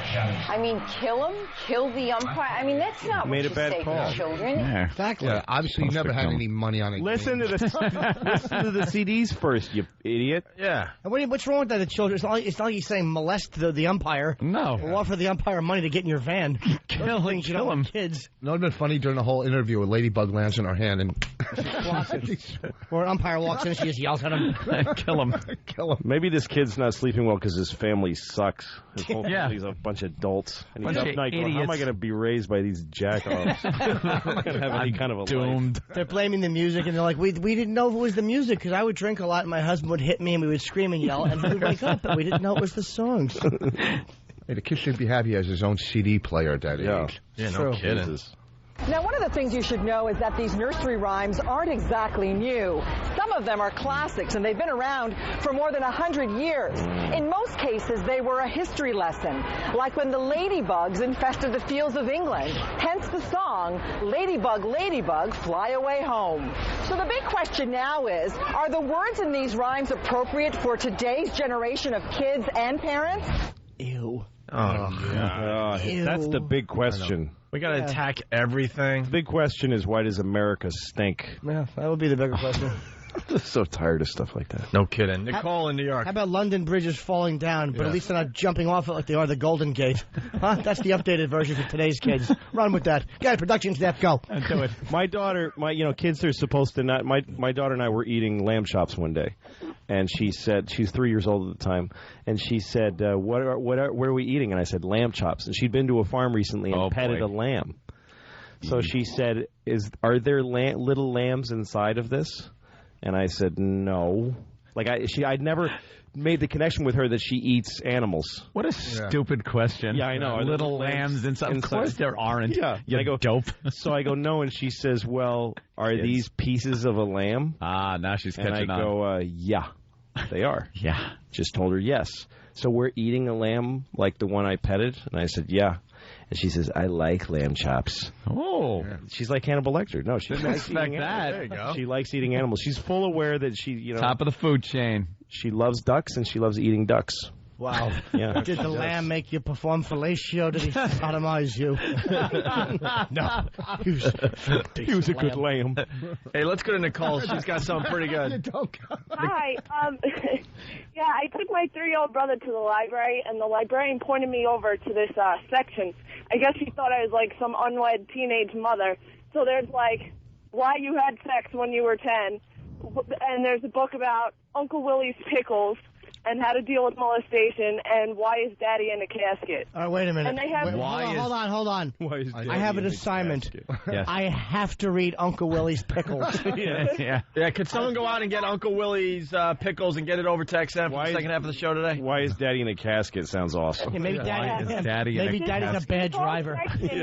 Or maybe Daddy meant... go ahead, Nicole, because it's going to be much more exciting here. Go ahead, Nicole.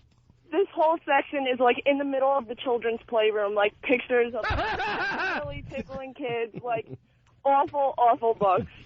You know, I want you to have a sandwich just full of Uncle Willie's pickles. The thing that bothers me is that people want to protect their kids from reality, but then they want to sell them stuff. Like that's what's acceptable is like Fox Kids, where they're selling them toys and cereal with loud noise and MSG and sugar. Like, nobody cares about that. Yeah. That's fine. But don't mention to them that things do die and that it's okay that things die, especially if it's your stupid father. Well, the Daddy in the casket thing does seem a little morbid. Like, how could that possibly play out? Maybe this... Why is Daddy in the casket? Well, he's going to be in it till bugs eat his face. Yeah. Daddy borrowed money from a man, and Daddy couldn't pay him back. That's a lesson. Maybe Daddy mingled with someone of a race that he shouldn't have. Here. For the Brady kids, why is Daddy in such a little casket? Why is Daddy face down in a casket with a permanent arch in his hips? Well, you know, that man, he played on TV. Why is Daddy in a closed casket? Well, because his face is pulp. God. Because we couldn't reconstruct his... No. Lady. I wouldn't play that. Do you think there's room in our society for these old-time classics? No, I don't think so. The kids today are smart, and they can pick up on things like that. Well, you know what? 100 years, one complaint. That's not too bad. Okay? All right? That's a good track record. That's true. Good point, Rich. Good point. Helium Comedy Club all weekend for Rich Voss. And it could tie in, actually. We'll have to just change the update. How about immigrants fly away home? Huh? Give me those ribs, you. Well, let's see what a child psychologist has to say about this issue. Oh, good. There's nothing inherently wrong unless you want to do away with Snow White, Hansel and Gretel. But child psychologist Dr. Victoria Beach doesn't understand what all the fuss is about. After all, she says, children have been listening to these nursery rhymes for more than 100 years. Casey at the Bat was in 1888, and it was published in the newspaper. Very famous poem.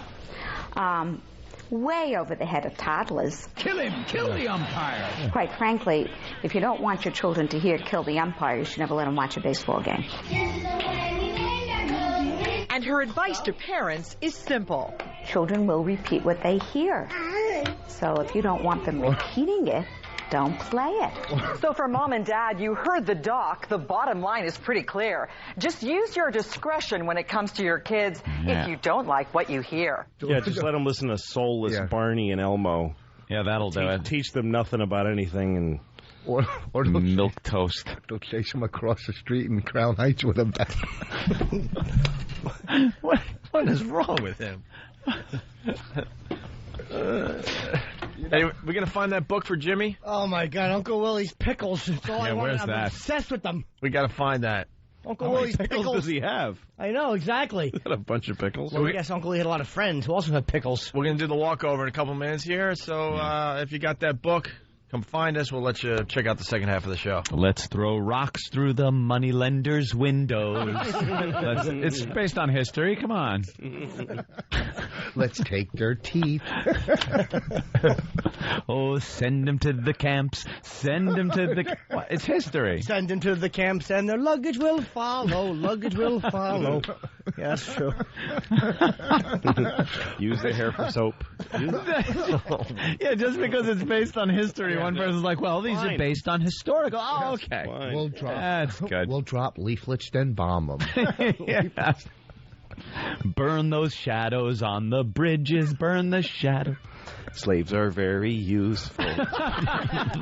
They lift heavy things. You get to own their children. And you can examine their teeth first. All right, let's get some plugs in. Rich Voss, thank you. Thank you. Helium Comedy Club all weekend long, starting tomorrow night, right? Yeah, thanks. It's a great club down there. We met the staff. They're really, really cool. And Louis C.K. in Vegas, November 16th and 17th. U.S. Comedy Festival in Vegas, or whatever it's called, thecomedyfestival.com. And Lowell Jimmy Norton. Hammerstein Ballroom this Friday. You can get tickets at Ticketmaster, and it's actually selling very well. It's not sold out yet, so come down if you can. See Jimmy. Let's get a last-minute push for Jimmy. Yeah, it would be nice. Support your pal, old Jimmy Norton. A bunch of us. Bad news with a tumor. I don't want to talk about it until Saturday. Oh, by the way, there's an after party at Headquarters Strip Club. We're sponsors on this show, I believe. 50 listeners or 50 guests of audience members are going to get a VIP thing of open bar, which is a horrible judgment error. Wow. Did they make a mistake? And how are you going to pick those people? I don't know yet. This just came about, but there's going to be an after party that I will be at Headquarters. And, wow, boy, say goodbye to that business. 50 drunks from this show. No kidding. What an error you guys made. All right, if you're not joining us over at XM, have a great day. Louis, thanks. Are you joining us, or what are you doing? Sure. Oh, right. Yeah. All right, let the cursing begin. Yeah, how am I going to go to XM? The whole point. The ONA virus spreading across America. We'll see you guys tomorrow. Thank you. The XM walkover begins now. Crappy day in New York City. Raining like crazy. Disgusting. It's raining. Time for the walkover to XM. Are we going to get that kid's book? Children's book? Ooh. It turns out it's not Pickles. I know. Oh, we got a copy already? Which would be great. We're getting it. We'll get it. Uncle Willie's Tickles. Yeah, Tickles. Uncle Willie's Tickles. No. And it's about That's even better. Because that means that Uncle Willie has been doing a little hands-on coochie cooing. Yep. And causing discomfort. But we're going to get it? Oh, that's great. Good old Uncle Willie. What a trooper. Yeah, they got to pour it on with a name, too. It can't be like Uncle Harold's Tickles. Yes, it's got to be. They try to like the Uncle's creepiest. penises. It's like Uncle Scrotum's ass fuck. I don't think the Walmarts will carry that. No. Old Uncle Memory Repressor. I don't think any uncle should tickle any child. Ever. Not at all. Just go right for the fucking. It's not worth whatever the benefit is. You know? The possibility that he's fucking your kid in the ass. Just don't tickle my kid, all right, you faggot. There's so many times on sitcoms and stuff that you watch, and guys are so inappropriate with young children on the shows, picking them up and playing with them in a way that if you ever did that, you would be either punched in the face by the parents or arrested. Oh, yeah. But in sitcom world, it's totally acceptable. Yeah, no, exactly. I would never let my kid be an actor in a sitcom or anything. No. No. It's another thing, yeah. Some grown man is touching your kid. Just because there's a fucking camera rolling doesn't mean... Yeah, money's being made. The kid's going to be fine with it. No, of course not. All right, stick your finger up the kid's ass. The kid's like, Take it's a 40. show. The show. The good news is she's paying for her own college. The bad news is she sleeps on her stomach for 6 weeks. God damn it. Look at Kenny holding the umbrella over Opie. Kenny's there grabbing for the water thirstily. That dry hair of his. It's like a chia Oh, my pet. God. It's thirstily grabbing for water. Thirstily. All right, which way are we going today? I say we cross right here, Opie. Yeah? Well, now, look, the hand's blinking red, Jimmy.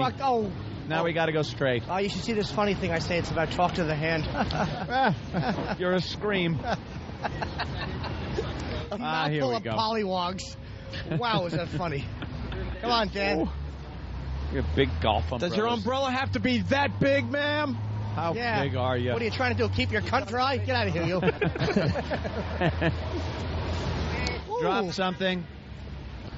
No? Can get her. Umbrella Man, how's business? Business good? It's cool. All right. What does he sell when it's sunny out, Jimmy? I don't know. Probably bricks to other homeless people. Crack. You know, with a white lady's head diagram.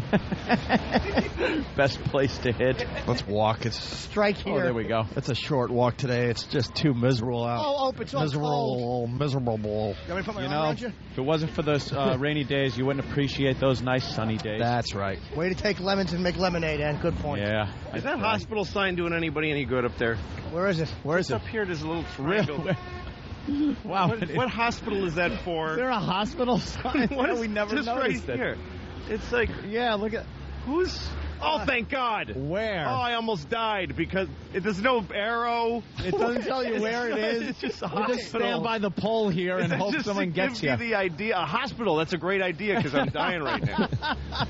Where can I find one? The sign's like, I don't fucking know. I'm just mentioning hospitals. That sign is no help. No. You start getting chest pains, you look up, all right, hospital. Hospital, okay, but where? The sign's like, fuck you, you work it out. Then you drop dead trying to figure out where to go. Wonderful. Only in New York. Mind your business! Just a big yellow hospital sign. Yeah. Flea has the portable Pal Talk camera. Good? Yeah. They're filming us for the computer right now. Portable. Oh, my goodness. It's like the cell phone of 1983. What can't He's holding they a do? big fucking hip bag. Look at how big this umbrella is coming our way. Isn't that Oh, my God. Is that necessary? Why is your umbrella so big, sir? That is as tall as you are. Excuse me? Why is your umbrella so big? For the yard, you know? 11 of his relatives came to this country in that umbrella. I think he stole it from someone's backyard. I think that was on a picnic table. I think it was an outdoor cafe. Did you hang a woman that was yelling at you for some construction work? All right, go. Good point, Ed. Let's move on. Does look just like the guy in the paper. What's Tyra doing? Oh, if only she was shutting up. Why is Tupac still selling records? Oh, my God, he's got another CD coming out. Unreleased music features. Oh, my Has he been dead 10 years? Yeah. Yeah, 10 years he's 10 had. years I think there's a glory hole in here. Maybe, Is that, you know? Scrape away Tyra's mouth and you can stick your cock right in there. By the way, might shut her up. This documentary called Fuck, I saw it the other day. It's hilarious. What is it? It's a whole documentary on the word fuck. Wow. It's hilarious. We got an advanced copy. I checked it out at home. Even the Janine Garofalo part? That was a little shaky. I'm not going to lie to you. That was a little shaky. But the rest of it was really, really good. I don't know if I go for that talk. They talk about the FCC and George Carlin and the 730 words and what is the actual definition of fuck and all that. It's very, very good, I'm telling you, as far as documentaries go. Check it out, Ant. Everybody taking shelter from the rain. Whoa. I don't like Boss's short jacket. Fucking shit. It's like a waiter's fucking jacket. Hey, bring me some clam chowder, dumb Jew. Right inside today. Yeah. See you upstairs. Gas on the elevator.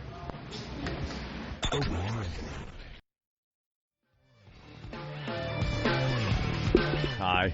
Sorry. How long did that go? That was like forever, right? Yeah, shit. We got stuck downstairs. One of the elevators was out of commission. And when they all work, it still takes forever. I think those are like steam-driven elevators down there. It's the worst elevator system in any building you've ever seen. They're always working on them. So it took forever. Jimmy cut a couple of good gassers. That was entertaining, but that was playing for Well, there's something 10 up minutes. with the elevators. What was up with the I don't know. elevators? There was one under construction. Yeah. Took forever. My God. It's not our fault, people. We want to come up here and entertain.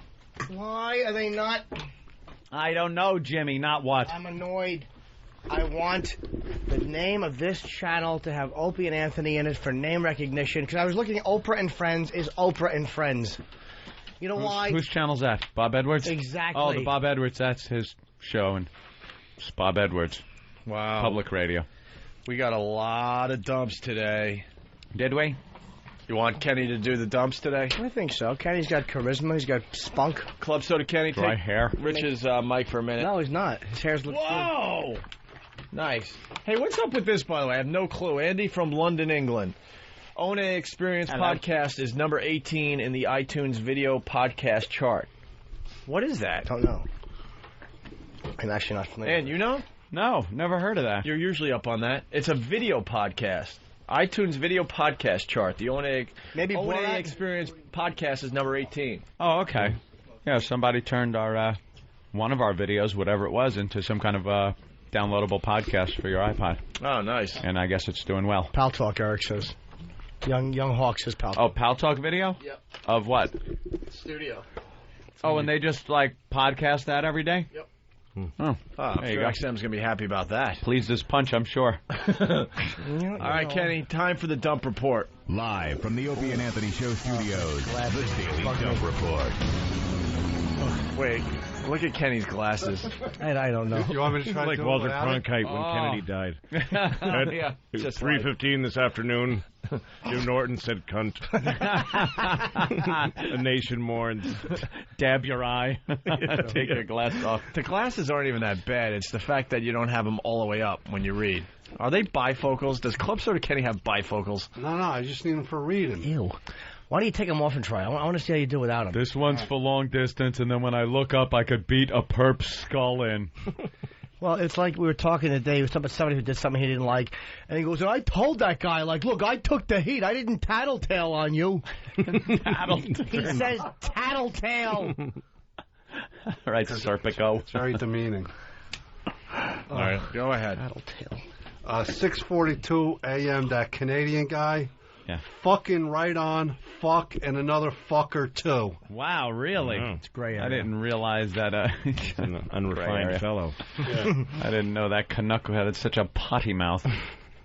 7:48 a.m., is she having an orgasm or decomposing? Orgasming. Really? Why can't you say is she having an orgasm? Because women shouldn't come. They're dirty. Yeah. That's why. All right. Should Now cut off their clitorises and let them do their jobs under our bodies. You're not That's right, you womb with teeth. You're not doing the job here. First of all, you missed 7:44. I don't have my glasses. Blind ass. All right, get your glasses on, because this is very entertaining for the folks. Because when he describes how the curse was used is the funniest part of this thing. Go to 7:44. I'm sorry, I missed 7:44. If the light hits his glasses and his hair, it bursts into flames. That's why you can't use them out in the sun. You can only read with moonlight. 7:44, Mr. Louis C.K. Somebody did me in the mouth during discussion of doctor who sexually assaulted and raped patients after they were knocked out. Someone fucked my throat is what I meant to say. Yeah, exactly. I thought I cleaned it enough. You might as well have just said that. Yeah, I guess Can I say someone treated my mouth like a cunt? You know what? You might as well just let it fly, Louis. Yeah. So the XMers could enjoy it. I guess so. And then 7:48, Rich Voss. Is she having an orgasm or decomposing? During a discussion of a story where somebody dug up a body and had sex with it. That's a bad dump. That should not have been dumped. Bad joke. No, it is. But I'm teasing, of course, Mr. hilarious. Boss. That should not have been dumped. No. It shouldn't have been dumped. America needed to hear that on election morning. Right. The next day. This is a new era. Exactly. The Democrats have taken over. Was she no coming? more fear. Yeah. No more fear. Maybe that'll be better for us. The Democrats take over. No, it won't. All right. No, it won't. Al Gore's cunty wife is the one who started all that labor. Yeah, that's right. PMRC, man. Remember that? The big battle? Cunty. She is. Want to put labels on her albums, man. No. Yeah. Who cares? Shut up. Where was she for the Ladybug song? I know. Oh, hey, Rich. Oh, boy. Very good. Right. Uncle Rich's tickles. Back. That sleep at her fucking husband's withered switch. I'm going to call Tucker Carlson, man. You're right there, man. That's true. Got to get you a spot on MSNBC. Political humor. Here's how you know Voice is about to say something dumb. Because his hands are stiff, and he starts to use his hands. Rich, you use your hands when you get nervous. And his hands go out, and his eyes open wide, and you just know he's searching, and all he's saying is, please, God, let this come out right. I know what I mean. Please, God, let it come out right. His hands get stiff, and he just shakes them. You can't tell if he's making a fist ever either. No. You just don't know. Bendless fingers. It's just the same. Like John McCain's arms. Something happened. Tiny. Did you lose your hands in Vietnam? What's going on there? They replaced them with turtle feet. Right. Something's going on there. They are weird. They're all weird. I never noticed that. They're the gargoyle hands. The first night we were eating dinner, and then you looked at my hands, and you just stopped and go, look at your hand. They're like not evolved. Well, I fucking That's exactly what There's they're one knuckle. He's one knuckle short of a human hand on each finger. But they're all the same size, dude. His thumbs and his fucking middle fingers are the same. Yeah, they're all the same size. weird. Like everyone else, the middle one's a little longer, and then I have if my kid drew his hands that way, I would fucking punch her. Learn how to draw, you stupid little cunt. What's wrong with you? That's not how you draw a human hand. I've got. What the fuck are you doing? I've got web hands that aren't connected. That's what it looks like. And he's a great golfer. I don't get it. Fucking beat her for that. All right, Kenny, continue. Oh, that's fucking funny, man. 7:49 a.m. Louis C.K. again. Drink this homeless guy's urine. you can't drink piss. What's wrong with that? They didn't say piss. No. No. I used a clinical term. Yeah. Right. A minute later, 7:50, Louis C.K. Jesus, sorry. Touch their bodies with your penis. All right, well, we knew where that one was going. See, I knew it was we sacrificed that. Yeah. 7:54, Dane Cook chimes in. We should all be molested by 3rd and 4th graders. That's not what it says there, Kenny. It's by 3rd or 4th grade. Imagine being molested by a 3rd or 4th grade. Wishful thinking. How lucky you'd be. You made it funnier, but the line was, we should all be molested by the 3rd or 4th grade. Oh, okay, that's different. I thought it was a typo. That's a CBS thing. That's they have a problem with any hot stuff. Youngster stuff. Yeah, kid stuff, they're like, no way. Yeah, Right. well.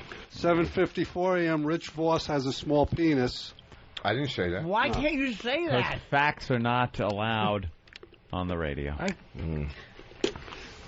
8 o'clock, Louis C.K. After Voss said 12 inches, you mean his penis? Oh, my God. What baby's out? Al, what are you doing? Is that an FCC thing? Yeah, it's the FCC is tightened up, unfortunately. 8:20, I like this one from Louis C.K. Little girl vagina smell. Yeah.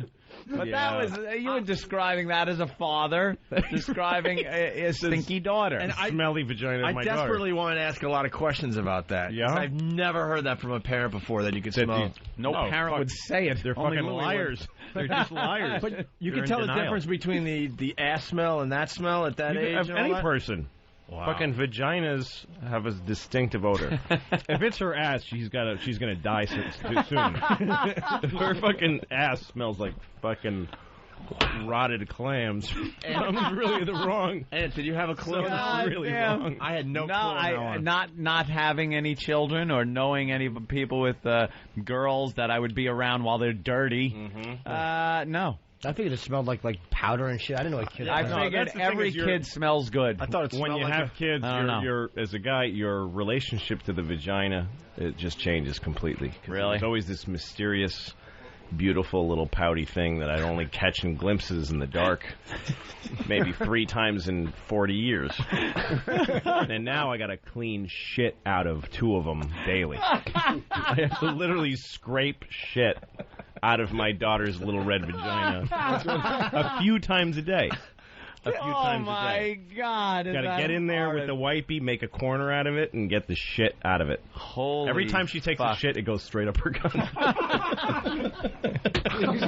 God, I had no idea. It's true.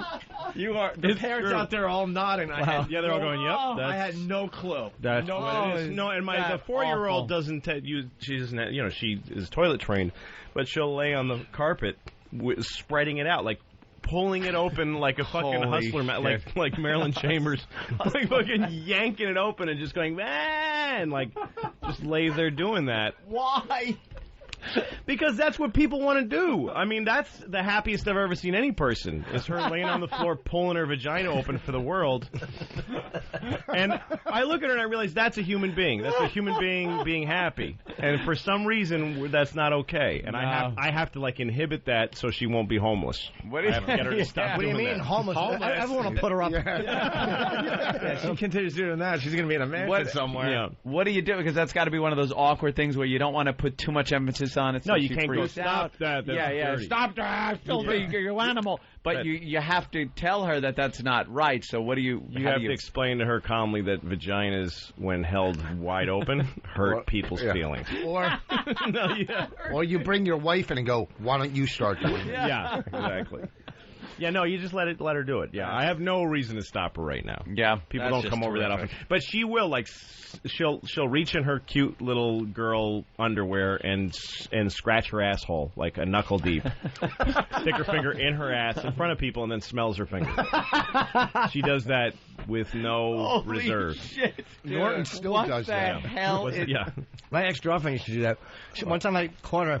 She was sitting on her ass, and her legs were up, and she was sniffing her asshole with her finger. I'm like, what are you doing? Yeah. Ew. What are you doing? No, like I had this moment with that's what it is really like. Parents dress their kids up and bring them out in public so that we can all see how cute they are, but at home it's just fucking disgusting. I was taking a shit the other day, and my wife was out of the house, so I have to shit with the door open. Because I have to watch my kids. Otherwise, I have to gather them in to watch Daddy shit. It's the only alternative. So I'm shitting with the door open and watching my daughter, who's standing there in a T-shirt and no diaper. Occasionally, we want to let her vagina breathe and not have all these American fucking products on it. And she's watching her from behind, and just a little dark spot just appears between her cheeks. I didn't, honestly, for a second, I didn't realize what it was, because I've never just seen an ass shitting in the open. I know Jim is paid well for that. Jesus, yeah, you missed out. Pleasure. And then next thing I know, a fucking man-sized crap just fucking she shits on the floor, and then she slips on. Keep in mind, I'm shitting at the moment. She slips on her own shit, falls deeply into it, cracks her head, and now she's laying in her own shit and crying her eyes out because she got hurt. And I, with shit hanging out of my ass, I got to get up and waddle over. I got to do the penguin walk over and pick her up and comfort her, and we're both covered in my shit, her shit. The dog is trying to lick it up because the dog loves my daughter's shit. He tries to eat. And all of a sudden, yes, that's my house. And they're speaking German. Tapes rolling. But this is the stuff that happens. This is a regular day. That is why I will never ever take food from a child. I don't children touch so it's a cookie. You brought me a cookie, and they're like slobbering over half of it, and someone in the house though will eat this fucking piece of mucusy, spitty, shitty cookie. Yeah. I'm looking like, don't even get that kid fucking near me. No, I threw away a couch because we had family. We had family come over. And two little boys sitting on the couch with their father watching television. And the father goes, "What did you just do?" And I'm sitting on the couch like, oh, Christ on a pony, what the fuck? And he goes, "Nothing." And the father goes, "No, did you pick your nose?" And the kid starts kind of laughing. "Yeah." "You wiped it on the couch." He goes, "Yeah, it fell." He goes, "Well, now we got to look for it." So they're foraging through my modular couch for a booger that they never fucking found. No, of course not. I then spent weeks sitting in a little shit chair. I have this beautiful couch, sitting in a shit chair until a new couch is delivered and the old one was thrown away. Yeah. And by old, I mean maybe 2 years old. Threw that fucking couch away and made a new rule: no kids ever in my fucking house. No, keep them out. That's it. They're rancid little My girlfriend had to go around like waist high with Windex and everything else, every other kind of cleaner on the walls, because there's smear marks, nose prints made of snot on the sliding glass doors, little handprints like the end of fucking Blair Witch Project all over your walls. I was like, that's it. No, the most disgusting thing that happens is when we change the baby's diaper, and it's a big, just shit-pissed diaper. And then the dog, if we don't throw it away immediately in a sealed container, the dog will find it and just fucking eat it and leave the residue all over the floor. Fucking chewed up shit, piss diaper, and the chemicals from the diaper. Like that? It's fucking rotten. How do you fucking live like that as a human? Just regretfully. I know, right? Regretfully. With a huge amount of regret. Like, I thought this would be a cool thing, having wow. kids. No, hey, you hit a nerve there, Louie. Let's go to John in Jersey. Kenny, we'll get to you in a second. John, what's up? Hey, what's up, boys? What's going on? Hey, first of all, I have a contest idea, if you'd like to run with it. O&A nursery rhymes. What? Okay. O&A type of nursery rhymes. We heard you the first time. For my daughter, like Jimmy with a transvestite. All right, crash me. He knew he's up loud. What else, John? Louie, I wanted to say, though, I can totally relate with you about the vagina issue because I've wiped shit out of my daughter's vagina numerous times. She's 4, and I still have to get in there once in a while to fucking, when she craps herself with these 8-inch friggin' long logs. You're telling your wife? That's the thing is, you got to. If you're a father, you should change diapers from the. You should change diapers from the beginning. That's the trick. Because when you first get diapers, they have the meconium, which isn't really shit. It's just this black sludge that comes out of their ass when you're first born. Sludge. And then it starts getting a little fetid. Yeah. You work up to it. You start mixing some other ingredients in there, right? Because I went on the road for a while and I went away from it, and my daughter kind of turned the corner on me, and then I come back, it's a guy's shit. After a while, it's just a big fucking dumperoo. Oh, my God. And you got to clean it. Well, that is the last brown thing you want to see in your daughter's vagina. I guess could be worse. That's killing today. And you're killing. All right. So, Kenny, awful. Let's doesn't it just sound horrific? It just sounds horrid. But don't you? I mean, you're. I remember when Jim and I were working on my show, and once we're about to start shooting, and he's eating in the scene. So I touch his food all over the place with my hands because I know he has to eat it professionally. And he goes, "Are you kidding me? I pay women to shit in my mouth. You think I care?" Yeah, touch away, Lou. I laugh at your fingers. That was the funnest thing with Jim was when we were whispering to each other before shooting. Anything disgusting I would say to him, he would top it. Oh, yeah. One time I said to him, you know that AIDS started in your mother's ass. And he goes, yeah, well, it's going to end there, too.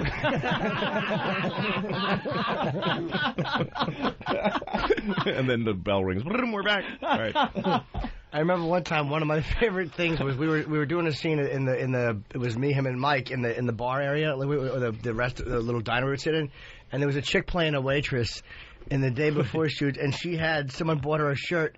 And you know, like the clear plastic long strip on it that will say like the Gap large, yeah, that. It would just say like a bunch of L's on it for a large. Yeah. She had it on her thing, and he said on her tit, and she didn't know it was there. And he said, "All I want is for that to be there tomorrow when we shoot." Nobody catches that. Please let nobody catch that. Just for her to shoot that stupid plastic clear thing on her. Have you ever walked out of the house with one of those? Oh my God, on my pants, yeah. Yeah, on the back leg of your pants. Sure. Absolutely. I walked out of department stores with that on. All right, back to Kenny, the dump report. Where were we? 8:24 a.m. On his knees, pleasuring someone for a vial. Anthony, about Voss needing money for drugs, on his knees gave it too much detail. Oh, it did not. Come on, Al. You gotta relax, that's dude. really touchy. Yeah. I would love to see the station be fined for that. It just wouldn't happen. I've read transcripts of what the stations get fined for. It's a lot more blatant than that. Stop. Wait, hold on. Yeah, I hear that, too. What is that? It might be the wireless. Oh, I thought it was music. Oh. Okay. All right, go ahead, Kenny. 8:40 a.m. You can see that stuff in your underwear. Voss talking about Norton and his STD test for syphilis and gonorrhea and how you know if you have it. Yeah, let's get into this. Because as soon as you said that, I knew they were going to dump out. I'm like, come on, we got to discuss this a little bit. But what do you see in your underwear? No, when you have the clapper syphilis, you get a green drip in your underwear. Oh, green You know what? drip. I'm glad they dumped that. Holy fuck. Well, I'm saying you could see it. You know that you have that's why you go. It burns or you have a discharge. It's an infection. A what? Stuff pours out. Yeah, let's hear that one again. Discharge. Discharge. So, actually, it's green? I guess, I don't know. When I heard. You all too well know. And it was in the back. Olive green. Yeah, it's horrible. You burn. And you about the clap?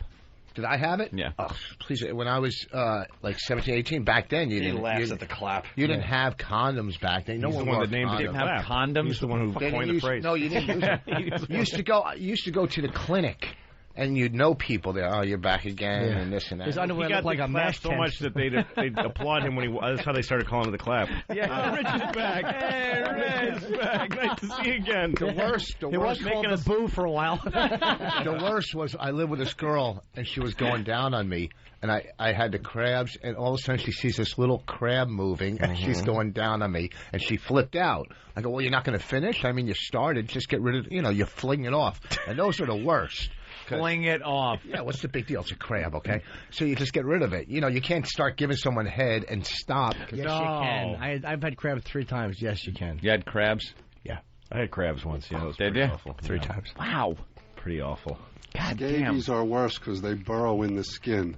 Thank you. Thank you, Kenny. They burrow in. Actually, when I got the crabs, a girl that I just slept with called me and said, hey, you have the crabs, you asshole. And I was like, what? And she said, I just realized I have the crabs, which means you gave them to me. I'm like, fuck you, you gave me. We got in a fight. Fighting out of the crabs.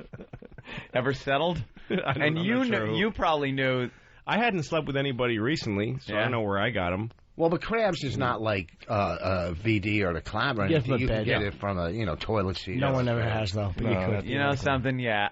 I've never gotten it from a bed or a toilet seat. I've never gotten it. Well, obviously, you never jerked off on a toilet seat before then. Yeah. You can, obviously. As a kid? As a kid, I jerked off on everything. Everything. You can toilet get it from seats. a bed. You can get it from a bed in a hotel. You can also get it from a girl or a prostitute. Right. Mm-hmm. Maybe you ought to look. Did you ever get it from a bed? Did I? Yeah. This was years. I don't remember where I didn't. All right. I'll tell you where I got it from. A 19-year-old. I was 19. She was like 16 or 15. Black girl. And her pussy smelled so bad, I could smell it. We were sitting on my steps, and she was standing 2 steps away, and I could smell her pussy through her jeans. I know. It was like she was smuggling a platypus carcass in her underpants. It fucking reeked. I was fucking this girl. Her pussy was so bad. I had to lean over the side of the bed, and I was dry heaving. I'm not lying. Her pussy. I was dry heaving as I'm fucking her. Right? Didn't stop, though. Well, thank God that I'm a bad fucking. I would come quick. This way, I killed 2 birds with 1 stone. It was so bad, that fucking horrendous smell. Here's the worst: when you pull your dick out and it reeks, and there's that fucking white slime on the base of your dick. Oh, man. That's a yeast infection. Whatever it is, who knows? That's probably why it reeks too. Yeast fucking kills a box. Yeah. When you fucking got that in your pubes, that fucking white caked up shit, like fucking Betty Crocker. I was her vanilla dumper. I picked up this fucking Mexican, and I was working Houston, and it was disgusting. I'm fucking a little, then she leaves, and I look in the bed, and there's a wrapped up napkin that she was using. It's a fucking Kotex. I didn't know she was. She had just wrapped a napkin, used that, and I then guess somewhere in the club she put a napkin wrapped up as a coat, and I felt disgusting just from fucking her, and then I roll over and I roll onto this bloody napkin. Oh God! Did you put it in your mouth and suck on it? No. How bad that would have smelled. Little bloody burrito, like pennies. What a history you have. And then you're mad at some girl for not wanting to blow you while there was a crab in your wine in her eyeball. Sure, you have wildlife in your pubes. Fucking an elk on your balls, and you want to know why she won't suck your cock. Selfish asshole. All right, let's finish up the dump there's report. more. Wow. Yeah. 841 Louis C.K. When you're done masturbating to FHM. Yeah, they don't. They hate masturbating. That word. Yeah. They're such babies. I know. You gotta say stroke the baby producer. And that's not even an FCC word either. Masturbate.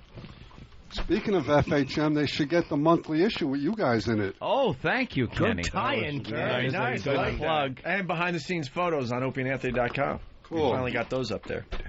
Go ahead. 8:44 a.m. Louis C.K. again. Your baby's being raped. Well. Maybe. Well, you know. That's maybe. Oh. 8:50 a.m. Mr. Norton. Did the lamb make you perform fellatio? Did he sodomize you? Oh, my God. All right. No, that has to go. Does it really? Yeah, new FCC. To make you perform fellatio? It's not even dirty. I think all of it is ridiculous. Yeah, absolutely. It's ridiculous, but it's meaningless. Go ahead. Last one. Last one, 850 from a caller. Why did you have sex when you were 10? Oh, my. That one is... It's another one of those. Too young. Stuff. Kid stuff. It wasn't talking in any detail about... whatever. Well, this started fun, and now it's like, this sucks. All right, we'll continue. We got lots of other things to do today. We got some Dice audio. Yeah. Oh, yeah? Dice smashes one of the O&A pests at one of his shows. One. So now, that was half his crowd. Well, we'll talk about that next. We got a reporter messing up and saying top cock. This is really funny. Top cock? Yeah, Louis C.K. in studio playing Vegas November 16th and 17th. Yes. Voss starting tomorrow night at Helium Comedy Club all weekend long in Philadelphia. It's Whip 'em Out Wednesday. It's not nude. Back. Go ahead, Jimmy. I like welcoming everyone back to the Opie and Anthony radio program here on XM Satellite Radio. Now we're only on XM Satellite Radio with Louis C.K. and Richard Voss and Aunt Note, myself, and Hawk and Fan. And Voss was brilliant when we went to break. Wow. Listening to Voss trying to make poignant statements, I want to hug him. It was good stuff, Rich. Thanks for listening. Yeah, see, he agrees. He knows. Yeah. Rich said, he says really deep things like it's about money. And then he opens his eyes wide like conversation over. The almighty dollar. That's right. Hit them in their pocketbooks. And seatbelts on buses. Yeah. Somehow it went from the horrors of hijacking and why there weren't locks on cockpit doors to seatbelts on buses. You know what it is? He saw some expose like last night and couldn't figure out a way to talk about it. And today he figured out a way. Like it just happened that we went in that direction. I thought he was making some sense. I don't know. What's that? I thought he was making sense. Yeah, thank you. But see, here's the thing. We're talking about hijacking and anthrax, and this idiot's opened a box from a stranger. No, here's the box. It's not from a stranger. Oh. It's from Dirty Ralph. The guy's great. He sends me Sabbath and Kiss CDs and DVDs. Oh. There's a friend of mine that through the show. He sends me good stuff. Thank you, Dirty Ralph. But I do make a lot of sense. I do know. You don't make sense. Yes, I do. No, We're talking about senators and lobbyists and making deals and who's running the country and who's, But you were saying it's a conspiracy. Yeah. And then you were just straightened out by everyone.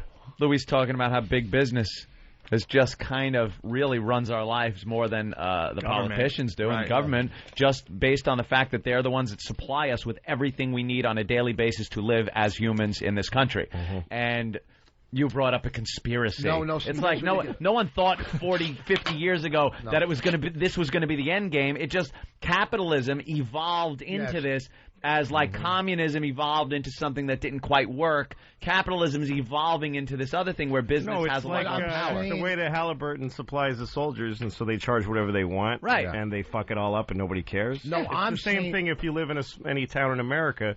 You're getting your food from ShopRite and your crap from Walmart, and nobody else can even send a truck there. And there's no accountability by these other people, or that's just the way it is. And what are you going to boycott if you're only one person? Yeah. What I was saying is hands.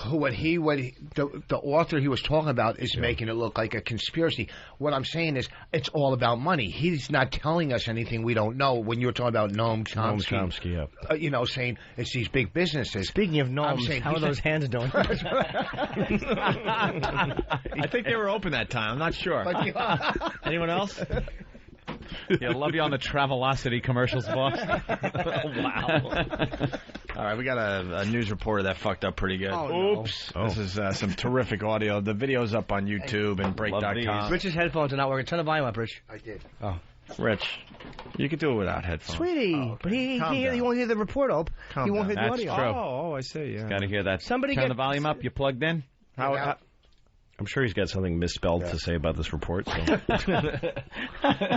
Here we go.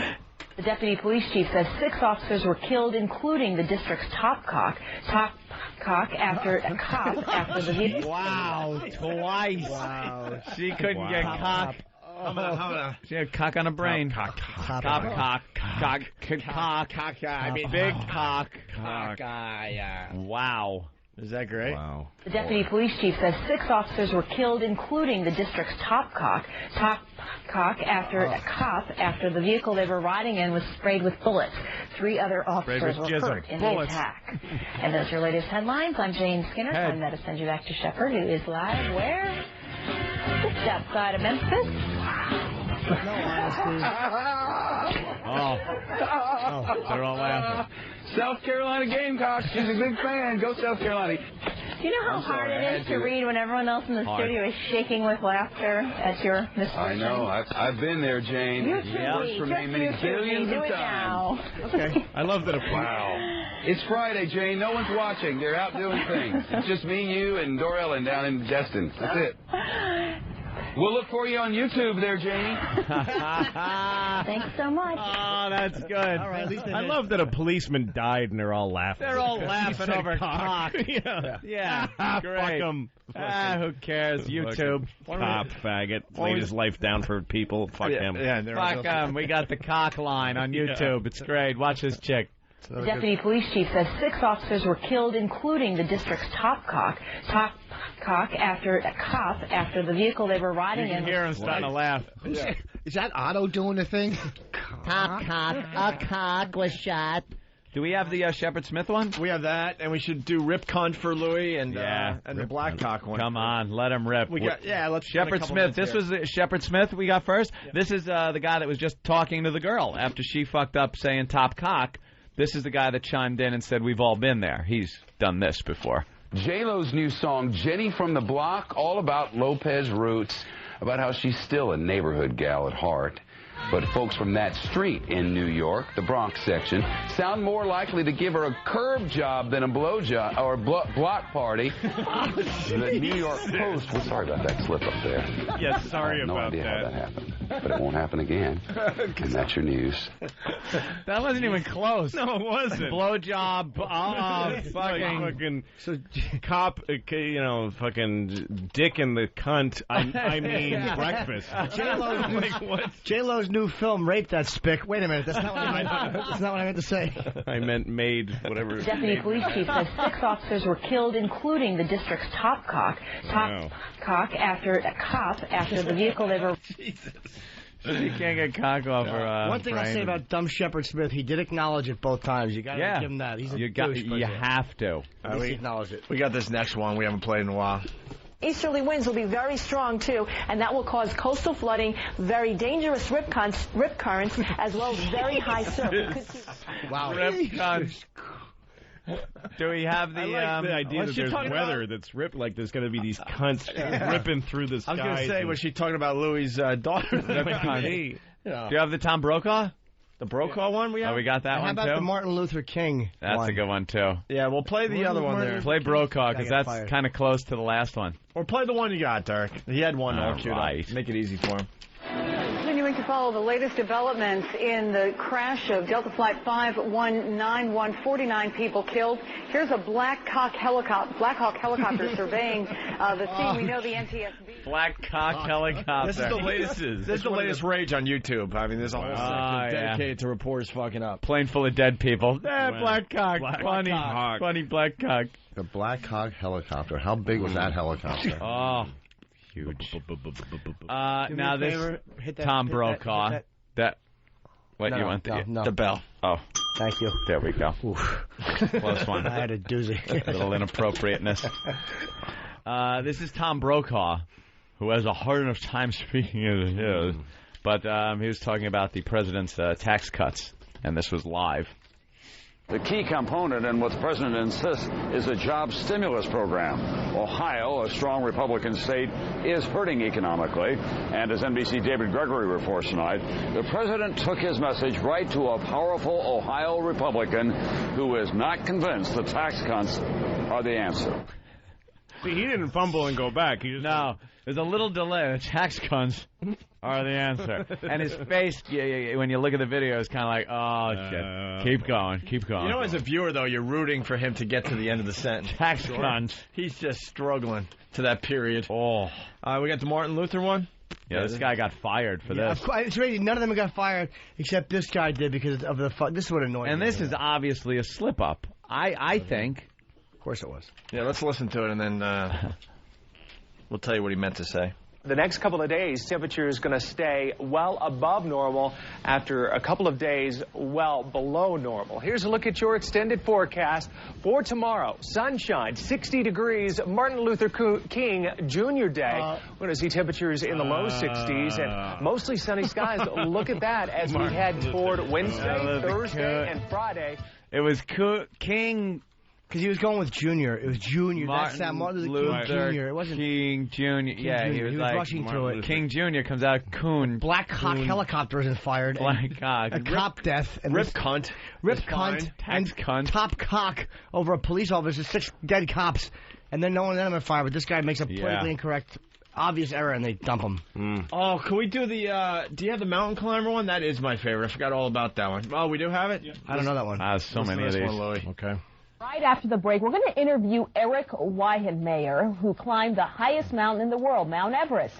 But he's gay. I mean, he's gay. Excuse me, he's blind. So we'll see about that. Okay, as we head to the break.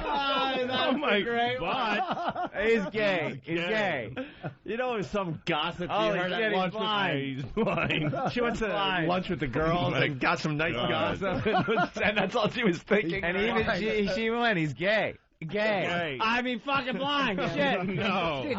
Takes a dick up his ass. Wait a minute. He has brown eyes. I don't know how I made that association. He's so blind that people shove dicks in his mouth. It's made him gay. He just can't see them coming. But he didn't know he was everywhere gay. he goes, he's like, oh, He's gay. You know, the guy's sitting there going, and I'm But listen to gay, because she starts talking to herself like, gay? Gay, what are you saying? Oh, I said that. Yeah, who said that? Yeah, let's hear that again. It's me. Right after the break, we're going to interview Eric Weihenmayer, who climbed the highest mountain in the world, Mount Everest. But he's gay. I mean, he's gay. Excuse me, he's blind. So we'll hear about that coming up. Okay, as we head to the break, I'll look at this. They're not even close. No. There's not one letter that is shared by both words. No. Gay, blind, no. He's a faggot cocksucker. Wait, I mean, he's a Republican. Got a load of cum in both eyes, which blinded him. God, we get a lot of requests. You got the weatherman? Which one was that? The black weatherman? I don't want to give away the... Yeah, don't give away the punchline. The bit, in case people haven't heard it. E-Rock's pointing at the screen. You know this isn't going to be the right clip. Do you see the look? Yeah. I wish this was TV just to see E-Rock's disgusted look when I make fun of him. Oh, he hates it. Turns his head real quick like, it's such a fuck you. And then he's back to... whatever he does. Yeah, exactly. Back to the incompetent bungling. We got it? I guess. I hope so. All right, here it is. Be pushing across Central Florida, so places like Orlando, Daytona Beach, the Cape Canaveral area, Vero Beach will be getting in on the heavier rainfall, and eventually that should I am so sorry, Bill. Oh my God! What the hell just happened? This is what just happened. That thing was crawling on my leg. Oh. By the way, that guy is so fucking blind. He is the blindest man I've ever seen. That is a flaming blind man. That guy's gay voice came out. That fella needs a dog and a stick with red on it. Like he was hiding his gay voice for the most part. You could kind of tell, and then it's a cockroach. The cockroach appears. A roach. I think the other kind he would have liked. And the gayness came flying out of the closet. Oh, we got another track to this, right? And then this happened. Oh God! Oh my God! Oh my God! Oh no! What a faggot! Right at the wall for me. Yeah, the wall with a hole in it. Oh my God! Oh, what a fruit! Jesus, it's a bug. Yeah, I know, and he's black, like he's never seen roaches. Oh, I love when you see, like, when there's this the kind of people that can't really hide, like that guy, the preacher, who's just been accused. Yeah. And I had never seen the whole story. And it's there, you know, they discredit the gay prostitute, saying, well, he, lie detector. But then they cut to the guy, I'm not gay at all, and my wife, I love my wife. This is fine. He's so flaming.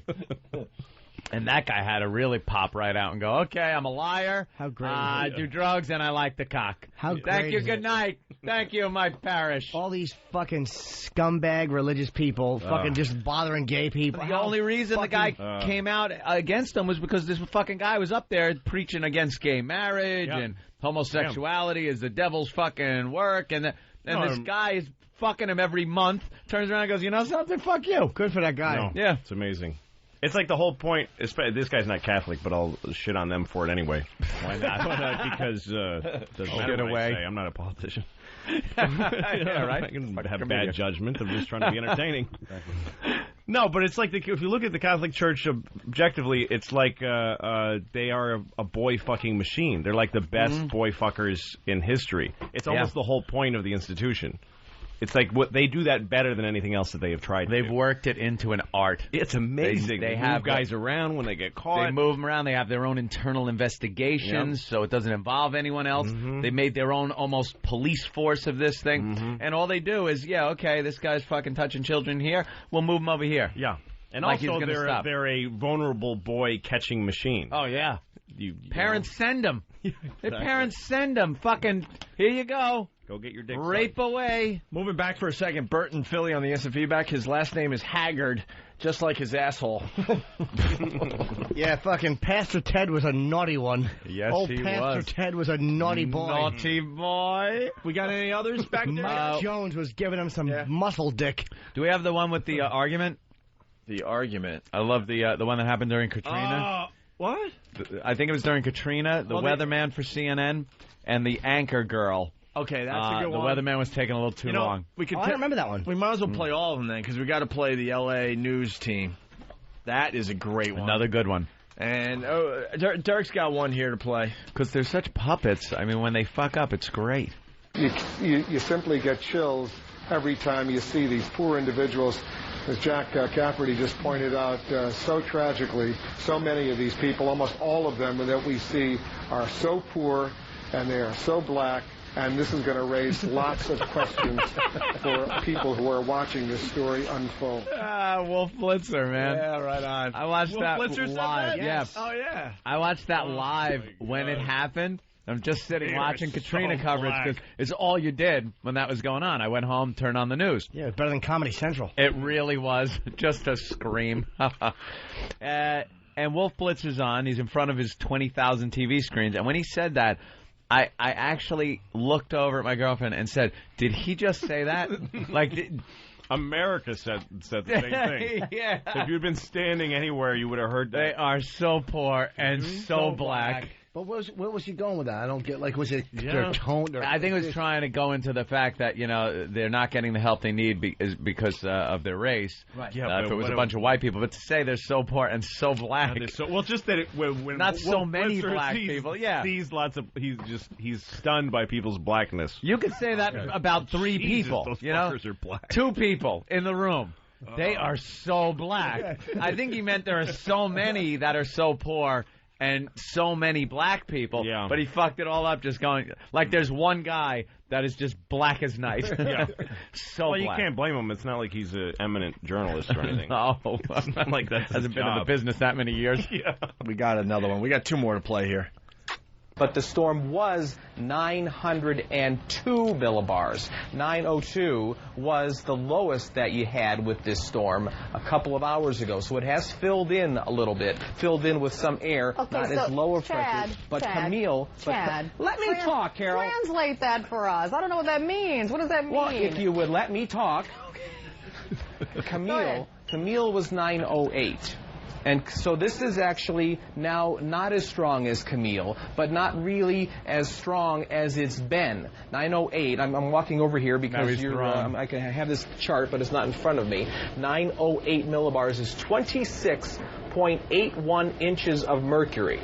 This storm got down to 26.61, and right now it's 26.98. Now, if you would go to your home barometer that you have, it's probably a big circle hanging on your wall that you got from an uncle somewhere. If you go look at that, that is completely off the screen. This guy got something from an uncle, and it wasn't a barometer. You have to have a barometer that would go that low in the northern hemisphere, unless you were obviously trying to get under it. She was all right, just having fun. She nailed it. Just having fun, he says. He goes, all right, just having fun. No, it wasn't fun. You were angry. Because she had every right to fucking jump in because he's babbling about barometric fucking pressure. Guy's an asshole. Oh, what a tool. I don't know who he is, but if you live in his town, please invite him to die on purpose. Please fucking encourage him. I don't know that man, but he's a cunt. How many more we got? Just the L.A.? All right, and then we finally got this. I don't think this made the air, Louis, but I guess... During a break. During a break, the news team went at it. It's like a chick and a guy there in L.A., and they just went at it just before the news started. Listen to this tape. First segment. It's done that way all the time. It frequently is. It frequently is. Well, then we better talk about it. Do you hear me complaining about it? Then we better talk about it. Tonight I'm complaining because tonight I said, then we better talk about it because I think you've got a problem. I think we've got a problem, all right? If that's what you think, then we'll talk about it after the show, and we'll talk about it with Roger Bell. Because I'm not going to sit here night after night and put up with this shit. Okay? Night after night? Night after night? Well, it looks to me like that's the way it's going to go, I'll take the ante up a little higher than that, even. Than thatty. You're not only wrong, you're way out of line. Let me tell you something. You started it, pal. You want Harold Green, you might get him. That's fine with me. Fine is it really? Me. Good old Harold Green. Okay. Okay. You want to start dealing with shit? Go ahead. That's what you want. You just might get it. Awesome. You know, you go home and have a couple of shooters, and I don't know what the fuck happens, but when you come back, you're not the same lady. That's not true. Some nights it is, man. When news happens, you see it happen on Channel 7. Don't you? The #1 station for news and information in Southern California. Now, Paul Moyer, Ann Martin, Johnny Mountain Weather, and Todd Donahoe Sports. This is Eyewitness News Tonight. 3 men dead tonight in an execution-style murder in Los Angeles. And he just goes right into it, man. What a pro. What a fucking pro. Accusing his fucking lackey next to him of drinking when she goes home. Do a few shooters. I don't know who the fuck you come back at. In between the 6 and 11 o'clock news. Yeah, I'll tell you something, lady. They go home and do whatever. You're a different lady. You're a different lady. Oh, do a couple of fucking shooters. And she's just, I do not. In a tone of voice that means, yes, I do, every fucking night. To deal with you. We got one more. We keep finding them. The Bill Evans and Steve Bartlestein fight over Donald Trump's wife's name. Yeah. Have you seen this? This is the new dress. There's something old, something The weatherman is taunting the anchor guy. Yeah, it's the anchor says her name wrong, and the weatherman starts taunting him, and he gets pissed. Like, what? You're the fucking weatherman. Why you taunting me, motherfucker? Have you seen this? This is the new dress. There's something old, something new, and something that costs about $100,000. Here's a look at the wedding dress made for supermodel Melania Knauss, the former or the future Miss. Wait, go over that name again, Steve. What was that? You know what? Why don't you do it, Bill? No, I'm not the anchor, Steve. Melania, right? Why don't you go over it? Why don't you do it? I'm not the anchor. Well, you know what, then I'll pipe down over there during the VO, wouldn't you? What then, Steve? Go ahead, do it, Bill. It has 300 feet of satin. If you're not the anchor, then don't interrupt me. I wanted to know what you said. If you're not the anchor, then go, baby, go. Go. The gown was designed by John Galliano for Christian Dior. And the bride plans another dress of Vera Wang design after the couple's first dance. Wedding is set for Saturday. Why don't you give it a shot there, Bill? Hey, I'm just representing the audience. I heard now. My bad. I'm sorry, Bill. I'm not looking for an apology, Steve. I know, I'm just saying, sorry. Would you like to take another shot? No, I wouldn't. I can't take a shot at it. That's why I do the weather. I don't read that stuff. Right. It is so cold Outside. outside. It's cold in here, too. Take a shot at the weather if you want. I don't know. It don't matter. I'm good with that. Hey, dude, I get paid either way. It's so cold. Look at the weather to start the day. And it will be a day where it will be a cold day. We lucked out and got that one on our own. We just happened to be rolling. We were watching that as it happened. No one has that one. That one never made it to YouTube or anything. People get in each other's asses. Oh, they really do. Yeah. Sometimes when I do stand-up on the road, I do like some TV morning show. As if anybody that's watching morning TV is going to. Those are the worst. Yeah, the worst. But it was this one in Sacramento, and it was the usual team, kind of older guy and lady with too much makeup. But they had put in a young guy like hoping that was going to beef up, Yeah, it's going to bring in the younger Get the ladies to watch it. Some fucking guy who had a show on Comedy Central for a minute. I forget his name. Chris something. I forget his name. But anyway. Quinn. But so I said, hey, he said, yeah, I'm stuck here in Sacramento doing local news. What a shitty job, but during the break. Oh. And I said, sitting right next to him is the anchor who's been there for like 50 years. And I said to the young guy, it's a job. You should be grateful that you're working. There's nothing wrong with local news. It's a career. And the old anchor goes, yes, thank you. Thank you very much. Yes. Oh, would you listen to him, please? And they got into a huge yelling match. And then we're on the air in a second. Hi, good morning. Hey, how you doing, everybody? Spread the love. We love each other. I love it. We've had some of those around here. Who are we kidding? Oh, yeah. Why don't you play the Jim Norton Opie one? That was on the air, though. We didn't hide that. That was done on the air. Shit. That was on the air, man. For an hour. Unfortunately. Really? And I was that. Did you hear how that fucking bitch during that last segment was sitting there trying? She goes, well, boys, now. That was me. I fucking grew tits and my cock turned into a pussy in a second when these two started going at it. We went at it, and we honestly thought it was like 5 minutes. Seriously, maybe 7 minutes. Someone goes, dude, you guys just went at it for 15 minutes. It was 15 minutes where... I can't imagine that. This wasn't a fucking joke. It wasn't a bit. I mean, serious. Listen to me, fuckface. I can't like imagine that kind of shit. And all of a sudden, I was 7 years old, and my mommy and daddy were arguing, and the spaghetti hit the wall and went down the wall, and I was watching it. My father threw the spaghetti, and I saw the sauce going down the wall. Same feeling. I was like, stop it, stop. Were you uncomfortable? Oh. all I think I said was something like, what did I say? Holy shit. Or I just went, oh, fuck, or whatever. It was like Spinal Tap, where it was just the two guys are arguing in the studio, and then the bass player and the drummer are in the behind the glass booth, and they just go, this is all we fucking need. Like they have no input on it and can't stop it. No. That was me. It was just like two brothers fighting, though, because everyone's like, then there was all sorts of discussions like, that's the end of the show. This is it. This is going to break them all up.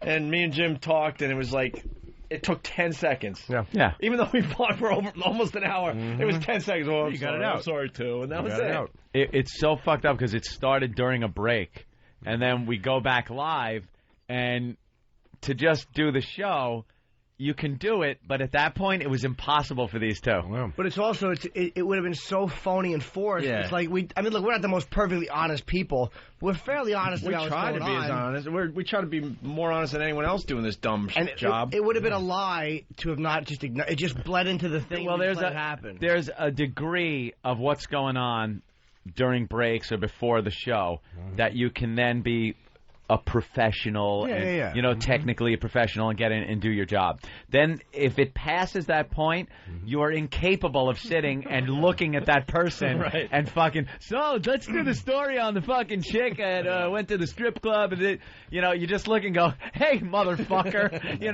want to fucking punch you. There are guys that can do that, though. There are guys that can fight like that and go right back into it. It's like, hey, how you doing? That's why those shows are awful. Well, those are one-market sensations. The best part of the fight, in the middle of it, all of a sudden Ant just went, holy shit. Yeah, I just went, holy shit.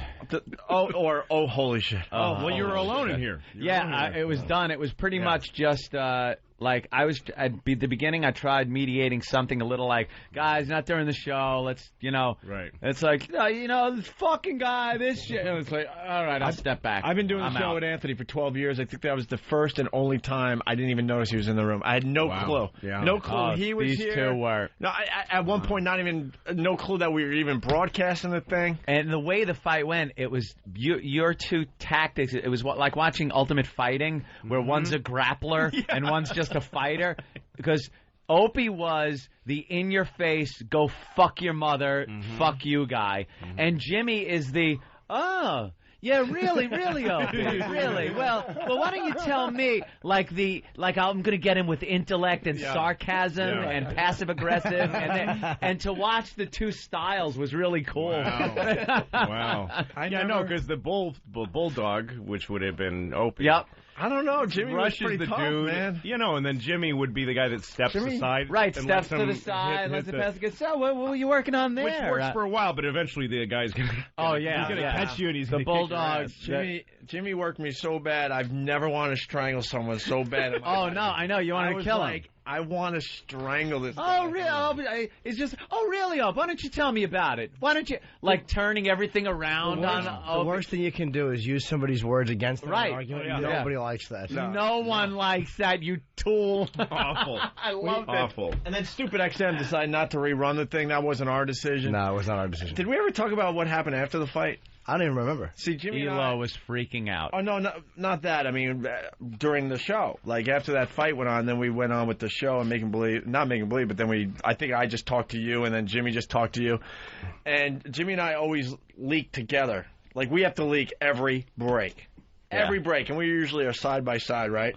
So, I got to leak. Aww. He's got to leak. And, I have to leak no matter what. So we walk into the bathroom. Slam. The door slams. And then I go in. Slam. And then he goes into a stall. Slam. And then I go into a stall. Slam. We're just, like, talking by not talking. Like, you motherfucker. Christ. And we usually, like, just piss next to each other and have just a little chit-chat at the urinal. A little show chat. Right. And then he's done with the stall. Slam. I'm done. Slam. Out the door. Slam. Slam. Oh, it was hilarious. Wow. We had to do that for the rest of the show. It was. Ooh. I remember Brandon Iron came in with a chick, and we were watching porn, and that kind of helped us because we had something to focus on that wasn't... All right. So we were watching porn on the TV and kind of describing the porn we were watching, which helped a little bit because it was something outside of what great radio.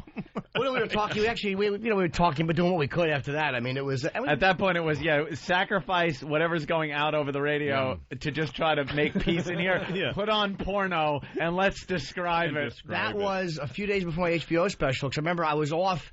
I took 2 days off before I shot the special because I knew I was going to need I didn't want to wake up early. I wanted to just relax and do that set.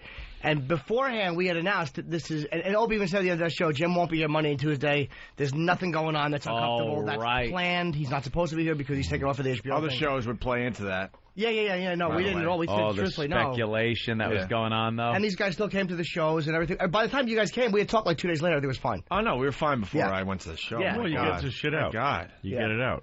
That would be a dick move if we didn't talk before your 8. Oh, yeah, no, we did. Holy crap. It's anger leaving your body. It gets out. You fucking shit. That was a fun one.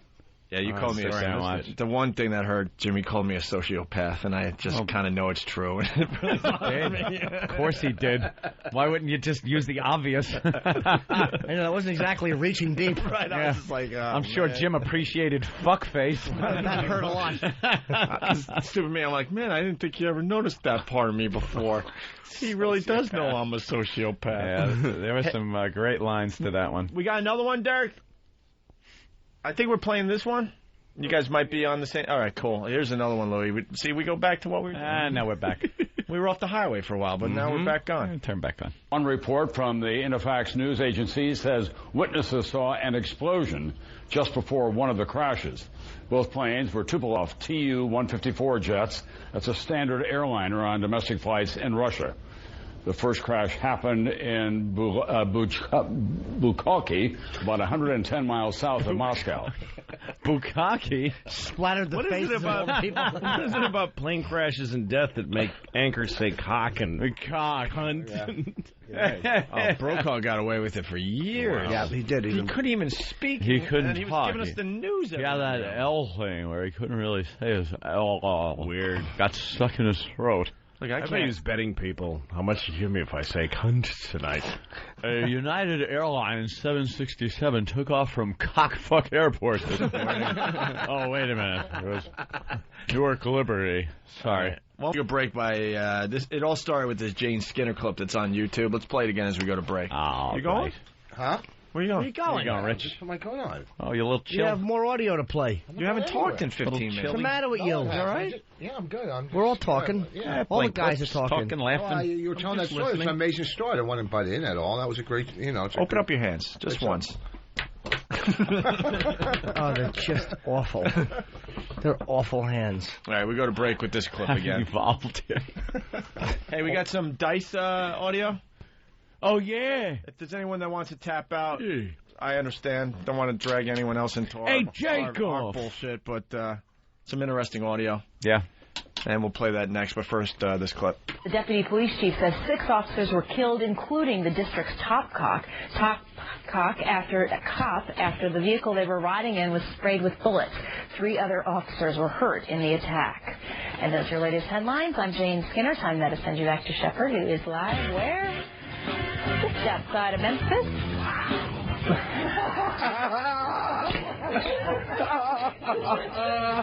South Carolina Gamecocks. She's a big fan. Go South Carolina. Do you know how hard it is to read when everyone else in the studio is shaking with laughter at your misfortune? I know. I've been there, Jane. It's been worse for me many billions of times. Wow. It's Friday, Jane. No one's watching. They're out doing things. It's just me, you, and Dor Ellen down in Destin. That's it. We'll look for you on YouTube there, Janie. Thanks so much. There are many ways to get an Opie and Anthony.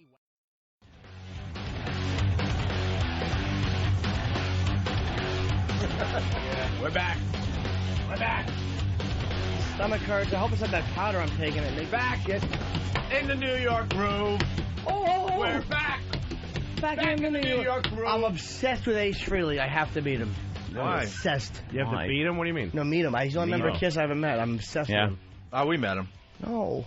That powder that makes your shit. What, cocaine? You know that you're about 5,000 times more important than him now. It does. No, I want to meet Ace. He should want to meet you. Exactly. People actually come to see you now. Celebrities never want to meet me. They don't care about me. I'm Edward the Norton. donut. Edward Norton. Erin Moran.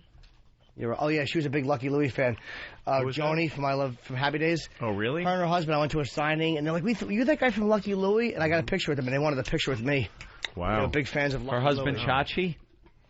No. Charles Arcola wasn't there. Oh, They were divorced. Remember, he was molesting children? I forgot about that episode. Very special Happy Days. That's right. That was the happiest of all days. Yes, where Chachi, where Donnie Most had a nephew, and Chachi fingered its ass in the booth at Owl's. And then Arnold went, quiet.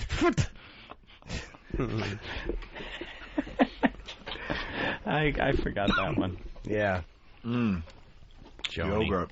Don't IM me, people. Don't IM. Here's what I get. Hi. Because then my screen fills up with IMs. That's it. So I've warned people. Now I have to bounce you. Oh, my stomach hurts.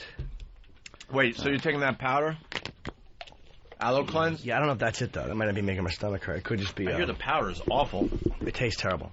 I made an ass of myself with Ed Norton once. What'd you do? Did ya? He came into the cellar to see Jeff Ross. Because he's putting him in a movie or something. So Jimmy, what happened? I was busy. Because he didn't get the movie his part? big thing is Edward Norton, his good friend, comes down to see him. Yes, at the cellar. He was there recently too. Apparently, he goes down and sees a lot of comics and puts some of them in movies.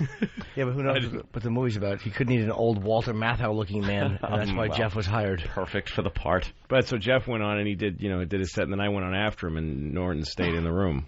And I just killed. I had a great set. And so him and Jeff were hanging out in a booth upstairs afterwards. And I don't even care who Ed Norton is, but he's a celebrity, and I just part of me just wants him to say something nice. Yeah. So I kind of started standing around their booth looking like I'm doing things I'm not doing, hoping that he's going to go, hey, you were awesome. And I just didn't get any play. I kept trying to get in his line of sight. It's fucking pathetic. It's fucking pathetic. Oh, you poor bastard. Totally helpless to those feelings. I don't know what made me do it. And then finally I just fucking walked past their booth, which wasn't like the comics booth. It was very out of my way, looking like, I'm leaving out this way anyway. And said goodbye to Jeff. Hey, Jeff, see you later. I never would say goodbye to Jeff Ross on the way out of a car. I got to say goodbye to Jeff Ross.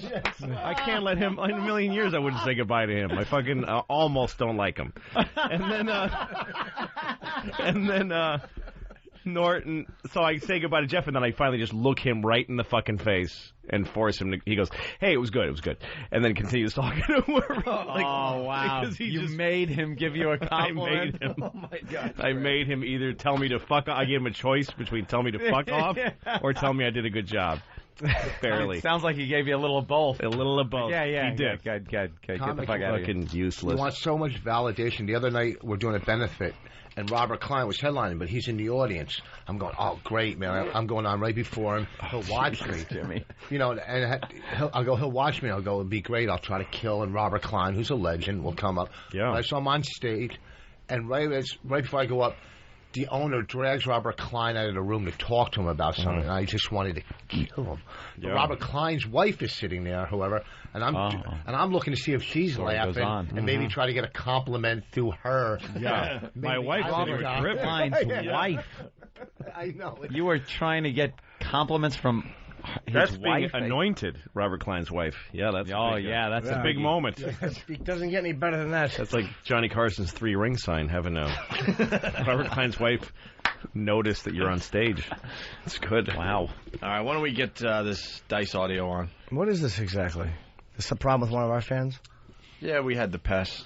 A bunch of pests just giving him shit. A few pests went to one of his gigs. Yeah. That'll happen. For Louis C.K. Dice was a really good friend of the show, and for whatever reason, we still don't know. A while. He decided to turn on us bad. We got fired. We were off for a couple of years.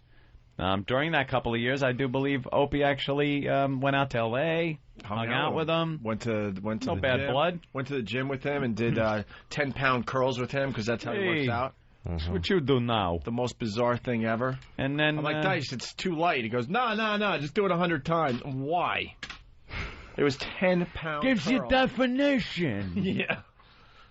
Whatever. But so there was no bad blood or anything. And then we get back on the air. Hung out in his apartment after he got kicked out of his house. Went shopping with him. Him in a shopping cart. Gave you tips on decorating your. You mean you put him in the cart apartment? like you put a kid in there? Yeah, might as well have. But he's, Mommy, I want the sweet cereal. He's dressed as Dice with a shopping cart in a supermarket. It was pretty hilarious. Did he have to be dazzled? I hung out with him a few nights ago. I never met him. Yeah. And at the Comedy Store, I saw him. He went on after me at the Comedy Store. He's a million times funnier as a stand-up than he was when he was big. I never got him. I never thought that was funny. Yeah. The Dice thing. But now he's just a guy talking, and it's fucking funny. But anyway, I hung out afterwards. I talked to him. He's a nice guy. I liked him. I mean, I don't know. I have no idea what's going on. It's but fine. He was very. We thought he was a nice guy. That's how he was. That's how he'd been. I mean, for years, that's how he'd been. We had great time. Did some great shows. Some of the best shows ever. And then something happened. Yeah. Which we still don't know. No. I turned around, started bad-mouthing us. For no fucking reason. No real reason. Weird. He won't talk to you and say. No, it's fine. Whatever. He could call the show anytime. He knows the numbers. Go ahead. If he had a problem, he could have called us Hash it out personally. on the air. How it should be done. So he was doing a show, and, our past, they're just terrific. Ruthless. So I guess in the middle of Dice's set, the past were giving it to him pretty good, where Dice just, exploded on stage. Oh, no. Throwing up on your own feet, another fucking zero. I don't give a fuck. See, he says another fucking zero because I heard, and we're pretty honest here, I heard at this particular show he ate his balls. He ate his balls. He was not having a good time up there and not a good set. Where was this? And so I guess the pests were jumping up one after another, and that's where this tape begins with another whatever. Where was this? I don't know where this one was. Connecticut. Was it Connecticut? Or the audio's from Saturday night. Oh, okay. So it's this past Saturday night? Yeah. And I guess this was broadcast on the other... Oh, it was? I think so, yeah. Doggy Channel. Is this a show he did with Artie? I think so. Yeah. Oh, yeah, he told me about this. Did he? What did he say? He told me that there were 6 fist fights during this show. There were literally 6 fist fights during this show. Yeah. Just for full disclosure, I'm working with Dice in Albany in December. We're doing a gig It's together. all right. We'll make it perfectly clear that this isn't Louis C.K.'s battle. Don't worry. No. He's a guy I just met and like. And you'll be doing a show with him soon. Yeah. But, I'll probably get heckled there and there fine, were 6 whatever. fist fights? That's what he said. Wow. Yeah. And this particular guy was getting dragged out as Dice was giving him the business. And they were just popping up one after another. Oh, and they passed boink, boink, boink, boink, boink. Like at the just Republican convention. giving Dice shit. 4 more years. Which he pretty much deserved, so. And Dice couldn't take it, finally. Throwing up on your own feet, another fucking zero. I don't give a fuck. This is serious radio. We do what the fuck we want when we want to fucking do it. Howard Stern's at home fucking listening. Because we got a couple fucking lambs in the crowd, maybe listening in. Oh, I'm a pest from the O&A show. Now you're a pest outside in your own fucking vomit. Choke on it, you prick. Whoa. They're not with him on it, the crowd. Whoa. Huh? The crowd's not with him. No, I don't think so at all. There's some cheers in there, absolutely. I don't know what was going on there. Wow. I guess a couple of pests got a little rambunctious. And we love it. Absolutely love it. This is a weird side of comedy of stand-up, this whole world. Yeah. I mean, you guys and them and everybody, like how you pack theaters, like Jim's shows, you know, it's just these people are fucking nuts. I mean, your fans are I know, they're fucking psychopaths. They show appreciation in weird ways. Lunatics, yeah, they'll You're kill. funny, you fucking asshole! Just screaming and that was Hampton Beach Casino. Like controlling a mob. Such a weird way to do stand-up. Let's see. Okay, this guy was at the show. Mike, New Hampshire, what's up? What's up, boys? Hey. I was at the show on Saturday night. I went up there to see Artie. I know. I'm a big fan of you guys, but I had to see Artie. I like that dirty work and whatnot. And Dice got up there and got fucking torn apart. It was unbelievable. How was unbelievable? So how long into the show did all this stuff happen? This happened. Well, Artie was supposed to be the headliner. He got up there 25 minutes. Call back, dude. Your phone crapped out. Your phone. We're losing you. Let's say hi to Diana. Deanna, California, what's up? Hey. Remember, Louie, when you did the special for XM, like, I don't know, a couple months ago? Oh, the one I did in D.C.? Yeah, and the stupid drunk guy was heckling you? Yeah. And, well, I'm from that town. I'm from Hagerstown. Mm-hmm. And I just wanted to tell you that we're not all like that, and that I love you. And thank you, though, for wanting to play that one. Oh, thank you. Oh, and I saw Dice the other night on VH1. He was, I guess, plugging his bit on this. There's a black girl that has a show. Wendy Williams. He was on there, and he was like arguing with his little fag or her little fag assistant. It was just funny. I think he was doing a show on VH1, and then he went on VH1 to plug the show. So it was just funny. See, now he doesn't have you guys. So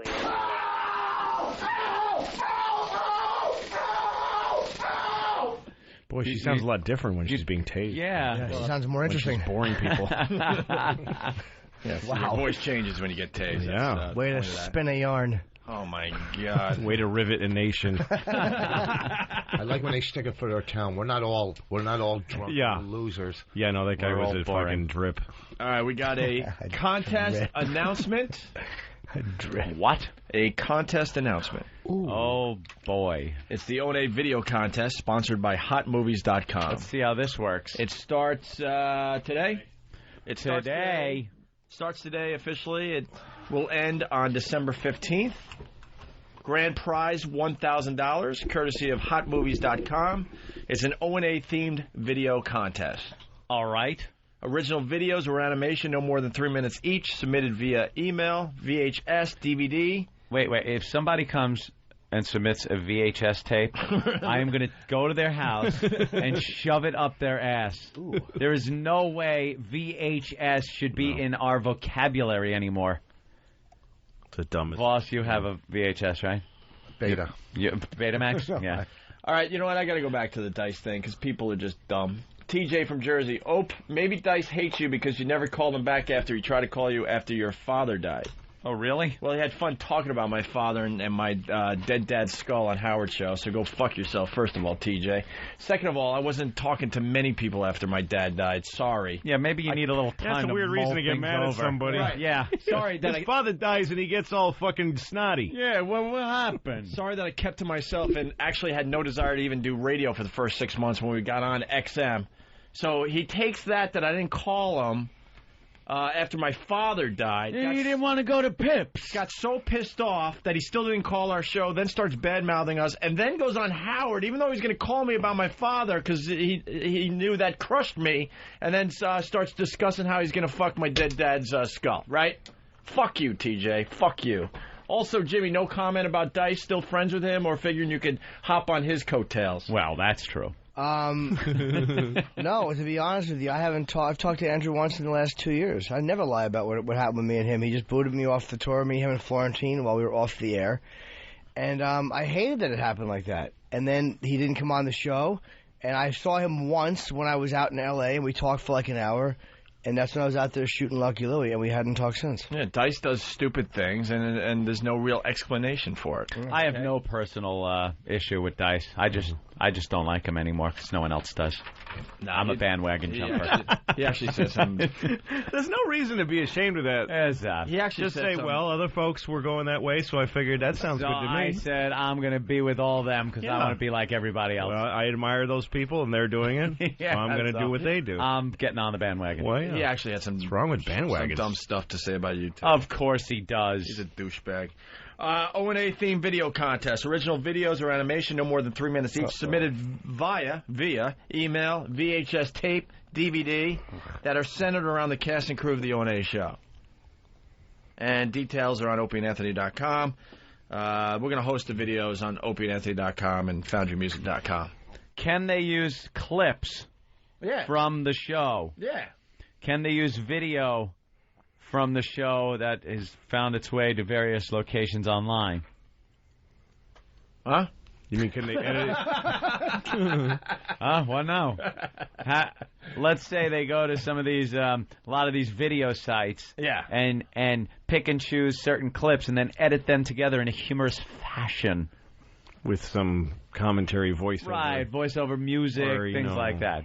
What if they superimpose penises going in your mouths? Right. That kind of thing. Here's the winning submission right now. I'm just going to give it out. What if they take us, video, put it in fast motion, and put the Benny Hill music behind it? Fucking now I just gave out the winning one. I just fucked the whole contest. There you go.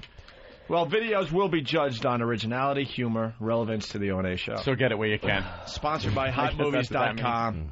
Well, like the Dragon Wagon clip's perfect example. When Jimmy went after that Dragon Wagon guy and the kid animated it, it's getting massive views on all the websites. Yeah, if you know Flash animation, you're Newsground, artistic. whatever.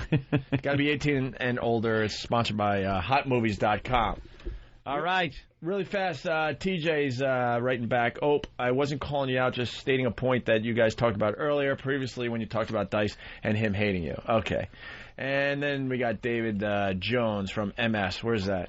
MS is multiple sclerosis. Mississippi. Wow, Opie's touchy when someone in his family dies. It's fucking comedy gold when it happens to someone else. No laugh track, Ope? Hey, guys, my dad died in a fiery car accident. That's terrific. That's terrific. There you go, Dan. Yeah. Now what? Now what? Ass. I feel queasy. You all right? I like how that guy backed off.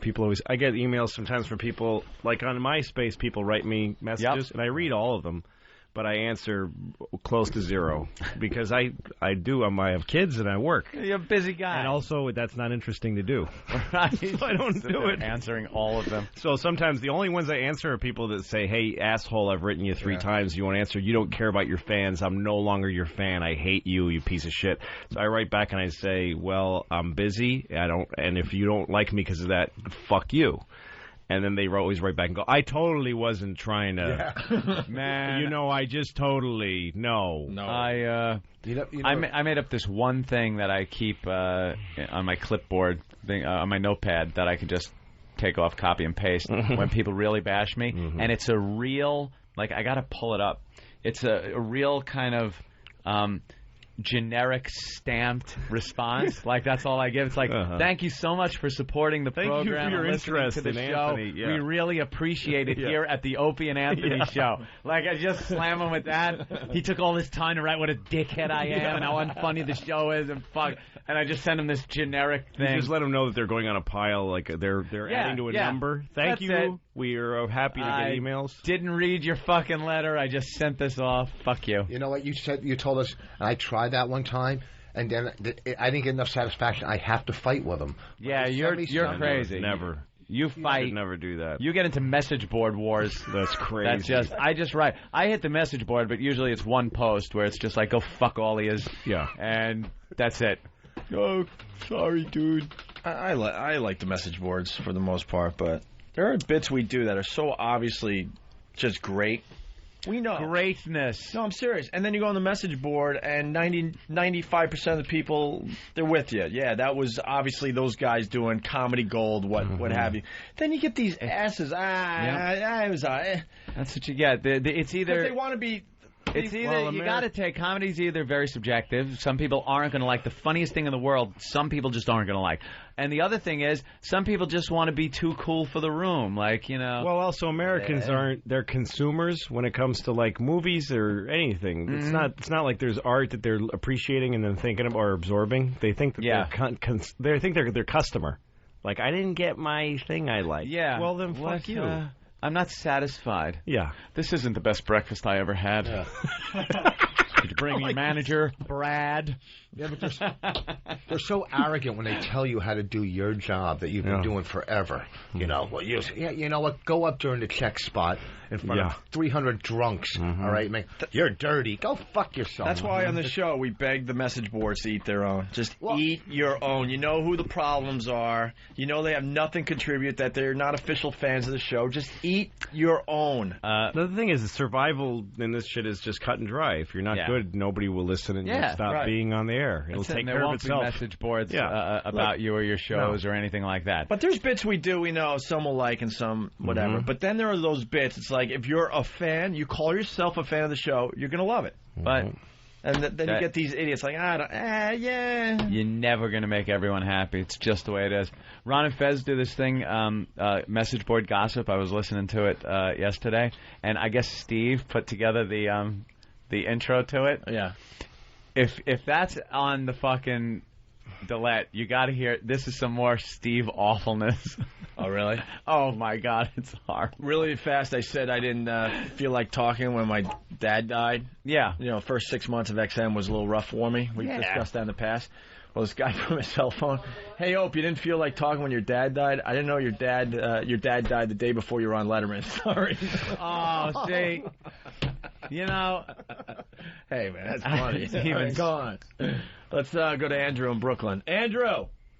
Hey, how's it going? I just want to defend you, Opie. Yeah. When the guy from Don and Mike's, his wife died, you know, you guys didn't trash him. We didn't even touch that. Of course not. Yeah, I know. There are things you just don't fuck with. There are things that are serious and, you know, and then the things you just don't fuck with that. It's too real. It's too close to home.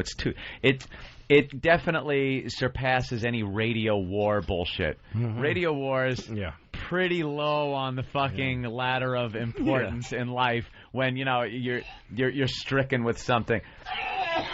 Are you all right, Jimmy? Is Jimmy throwing up? He said he is throwing up. He said his stomach hurt because of some powder he was taking to make him shit. Oh my God, that is authentic. Oh no, you've got a real problem. Jimmy is vomiting into the ash What happened, Jimmy? I just made myself puke. I feel queasy. You just made yourself puke? Yeah. You stuck your fingers just right over there by all the people? Like you couldn't go to the fucking toilet? I thought that was like emergency. Yeah, so did I. No. That was like, hey, let me do this for a second. Did stuff come up? A little bit, but not that much. I don't know if it's a powder or not. It might have a stomach bug. Oh, well, like at least we all got to watch fucking brown come out of your mouth. Oh, bile. Oh, God. Oh, Jesus. They don't do this on Sean Hannity's talk show. Yeah. Unless they're liberals. Yeah, right. Yeah. They're probably doing it today. Yeah. Who won? Oh, no. Yeah. All right, what are we doing? They have the Ron and Fez thing, and I got to leave right at 11 today. Oh, it's a quick jingle. All right. It's just a jingle type intro to the segment. I'm looking at houses again. And it's Steve. I gotta take a look. He goes, razzle dazzle. Listen to the way he says razzle dazzle. Razzle dazzle. It's board gossip with Eastside Dave. A little gossip, a little. That's it. Razzle dazzle. Ugh. I heard that yesterday. I couldn't get it out of my fucking head. I wanted to punch Steve in the face with that razzle dazzle. There he is. Steve. Let's go be out of my fucking misery. That is so bad. What's wrong? Razzle dazzle. I think I must have. Is this yes, working? Yeah. I think I must have cut that 3 months ago. I have no idea what happens to these lines after Dave asks for them. He just says how he wants it said. Yeah. He says, all right, I just need a real happy razzle-dazzle. And I have no idea where it's going after that. Well, it stunk. Could you say razzle-dazzle like there's a cock right by your chin?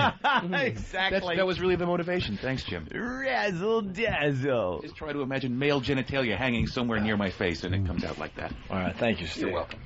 Did I really say this once? What'd you say? Gordy from Connecticut. Opie had the best line of all time. Opie once stated that Dana Reeves died because an angel was tired of wiping Christopher Reeves' ass. I don't remember being What? I don't remember saying that. Wow. Like the angel said, get her up here. Yeah, I'm sick tired of of this this fucking dude. Wow. He's an adult. I shouldn't be doing this. Yeah. All right. If Christopher Reeves in heaven, wouldn't he have legs that worked? Well, I also like that you still so. shit in heaven. Yeah. They say I know, so much stuff just doesn't make sense. Yeah. Let's go to Ken in Florida. Ken. Hey, boys, love you. Hey, I want your side, Ope. Believe me, I love you guys. But now I heard Dice through audio on the internet that he says you screamed at his kid, and that's why he's pissed off. I want to get your side, man. I love you guys. I'm out. Scream at his kid? No. What he's referring to is when he was playing Madison Square Garden, which we pretty much promoted to the point where we got people in the seats, even though the Yankees and Mets were in the World Series. Game 5. That was a great time to do a fucking show. But we still got people in Madison Square Garden for Dice. Yeah. Dice, I'm sure we can find the audio. He thanks us and says, if it wasn't for you guys, this wouldn't have happened. It was a dream come true that I could do this in front of my kids again, blah, blah, blah. He came down, and there was an entourage, and Dice was basically telling us that he invited Mancow to the show. And Mancow was on TV pretty much promoting that he was the one bringing Dice to New York City to the Garden. Yeah, it was O&A Presents. But Mancow was trying to take credit for this whole Dice at the Garden because Dice used to do his show as well. So we lost it with Dice. And now Dice is trying to claim, even though we did the show after that and we continued to be friends, he continued doing the radio show. Yeah, nothing happened then. When we got fired, I was out in L.A. a bunch of times hanging out with him. That is what he's claiming is the reason why he hates me, because I yelled at his kids. It just didn't happen. Well, that's bullshit, because after the Garden, he did a Beacon, and he was still absolutely. in it just didn't happen. Everything was still fine and dandy. He would bring his kid in a lot, so the only thing I can tell you is maybe when Ant and I, because Ant was part of this too, because we were out of our minds that all of a sudden Mancow A was going to show up at the Garden show. We hated him for the shit he was saying about us. We were going at it with Dice on the show live, and if his kid was in the area, that's the only thing I could think of. Imagine if every relationship you had in your life was the other person was on the radio. Like a radio war, yeah. Yeah, any relationship would turn into that. Everyone. Right. Because everybody on the planet Earth that has any relationship with anybody says, when they walk away from going, you fucking cunt, I hate him. I mean, everybody. Right. Your wife, your kid, everybody goes okay, great, see you later, you fucking cunt. So if everybody in the world went on to their own separate radio shows after talking to each other, and then just started talking about it. Yeah. Right. That's why you get the radio wars, because that's why people can't just get on the air and keep their mouths shut. No. Yeah, I met that guy. He said this. What a fucking asshole. And then he gets on. These guys are fucking douchebags. No, the default human relationship is animosity, covered by politeness. And, that's why the radio has so much about. This jackass cop gave me a ticket for no reason the other night. I go, do you listen to O&A? He goes, yeah. I go, I'm going to trash you. And he got happy that I was really going to mention me? Yeah. No jackass cops. Didn't he recognize your name? Yeah, but what? But I just want to make this perfectly clear. Our side of the story, that was the only time we actually had a real fight with Dice, because it was like, what are you doing, man? We hate Mancow, and you're going to, he's going to come down and be at the Garden show after we just helped, you promote this. Yeah, if he wanted to go to Chicago and sell out a show over there, then let him fucking, hook up with Mancow there. Like, we wouldn't give a shit about that. Right. That's one thing, and this is God's honest. We don't care who goes on what show. Doesn't fucking matter. We know you, especially comics, have to plug their gigs. They want the biggest audience there is. So if you guys are playing, and especially if it's a market we're not even in, I mean, who gives a shit what shows you go on and plug your gigs? Same thing with the actors, actresses. Why should we care if they're plugging their movie on another radio show? Some people, they don't want you fucking going on other shows. We've been cock-blocked 1,000 fucking times, and we could give a shit whose show anyone else goes on. It doesn't matter. Doesn't matter.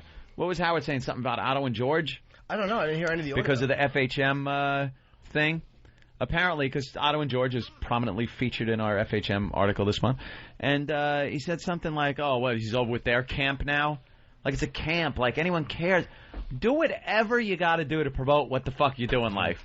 It's not going to matter to me. I could give a shit. Right. But just to end it, so then after that argument we had with Dice, we ended up staying friends for a long time after that with never another altercation, ever. Yeah. Nothing with me yelling at his kids. That's just a flat-out lie. Did not yell at Dice's kids. No one yelled at his kids. Why would you yell at his kids? Why would you? Like, what reason could there be to yell at his kids? Put a booger on the couch.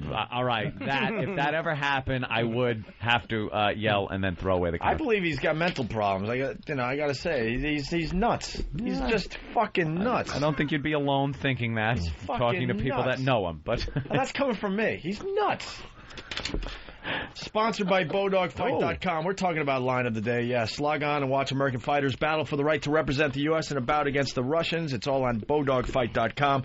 A mixed martial arts tournament and docu-reality unlike any seen before. I must crush you. We got a couple runner-up lines of the day and then the winner, of course. Here's the first runner-up. No, I call my girl Mother when I'm having sex with her. Mother? Mother blood!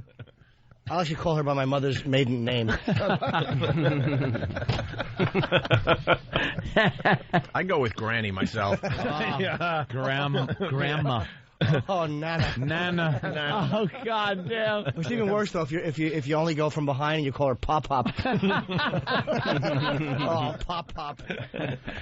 Very good, Jimmy. Line of the day. Runner up. Here's the other runner up line. Of the day. There's another runner up. Okay. Yeah. Let's say hi to Rich. He has an apology for Louis C.K. Oh. Rich Voss.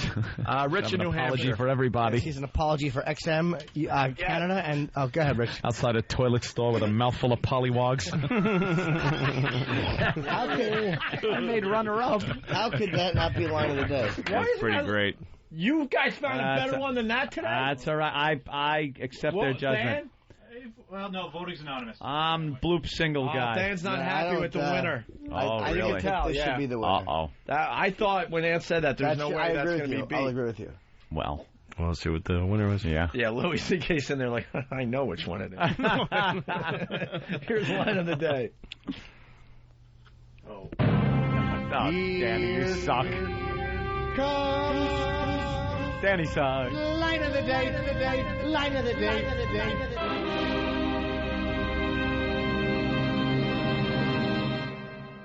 Razzle dazzle. Really? All right, they're trying to make a funny bit out of it. Wow, the boys behind the scenes trying to. Wow, they're trying to be fun. Okay, whose idea was that? There was one person. Two people don't automatically go, let's do this. One person came up with that idea. Who was it? You guys might have just wrecked the line of the day bit. It was fucking Travis. Travis, you actually thought that was funny. You thought we were going to, laugh. Look, line of the day is just Steve saying razzle dazzle. You just took a winner from Anthony. Why would you make a bit out of the bit? Oh, no. I said in jest, that should just be line of the day. Yeah. Everyone laughed and said yes, and then we said we'll play that, and then we'll play the real one. Now he's smearing it around the responsibility. Oh, wait, there's a real one after that? Yeah, of course. Oh, okay. Oh, that wasn't line of the day? No, that was just... Oh, we're all dicks then. Sorry. Go back to your post. That was a funny one. We're all assholes. Sorry. I still don't know how fucking Polliwogs didn't win. Wow, we still don't get it. It was just an opportunity to make fun of Steve one last time and then do the real line of the day. Okay. Well, yeah, I think that's just hurtful. All right, maybe it's only funny to girls. I don't know. Travis. Steve saying razzle dazzle is fucking... No wonder I threw up. Here's the official line of the day. I have to literally scrape shit out of my daughter's little red vagina a few times a day. A few times a day. Oh, my God. Gotta get in there with the wipey, make a corner out of it, and get the shit out of it. Holy Every time she takes a shit, it goes straight up her gun. It's true. That is a good one. That's hard to you know believe. something? That's You're hard rare. It's something you rarely hear too. And that was actually on Free FM, and it didn't get dumped.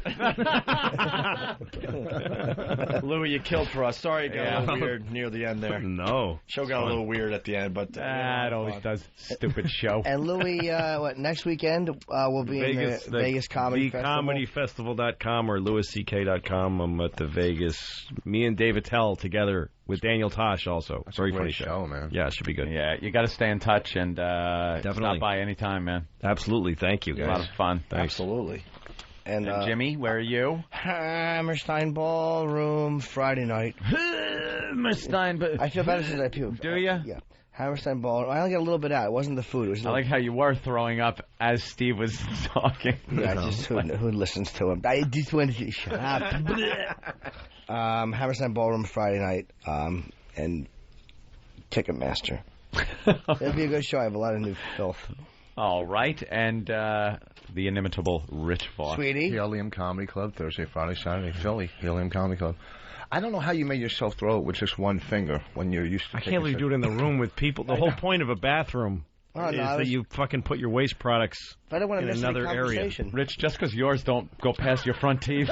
Exactly. He's trying to make a cock-gagging joke. No, I wasn't. But yes, you were. You were. I was saying how he didn't go into the bathroom. Yes, you were. No, you said because he's used to take a little more in his mouth. Can you just let it pass? It's the end of the day. No, Couldn't just never. let it go. Never. You just had to. I gave you a great compliment today. I said that you're great on a stage. Thank you. I do my job here. Fuck. He is. He's funny. Breathe some of that fart in. That's a putrid fart I just dropped. Oh, no. Oh, then I want the fuck out of here. I want to see my girlfriend and give her the old Dutch oven. I am not going to... You got a new girlfriend? I have to clear the path like a machete through the fucking car. Look at Anthony. Yeah. Hacking with... We all have problems on this show. Have you noticed yet, Louis? Louis noticed that. That's why he wants to hang out here. Then you need the Purell. You got to Purell up a little bit, and then you got... And talking about cleaning all the germs in his house, and we're all looking at each other like, yeah, this is fucking normal. One stupid booger. No, we could all relate. It was a child booger. You obviously never lived in a fraternity house. But yeah, thank God I didn't have to shove marshmallows up my ass and walk 10 yards. I had a guy that would sleep naked on the couch at my fraternity, and he would be so wasted, and then he would... You could fuck him and he wouldn't know it. No, he would... No? He would splatter shit on the walls. Jeez. He would have the explosive diarrhea while he was passed out in the living room on one of those fucking flea-infested couches. It's a true story. All right, let's be honest. His name, Greg. No. It was a big fat guy, Jerry. I forgot his last name, but...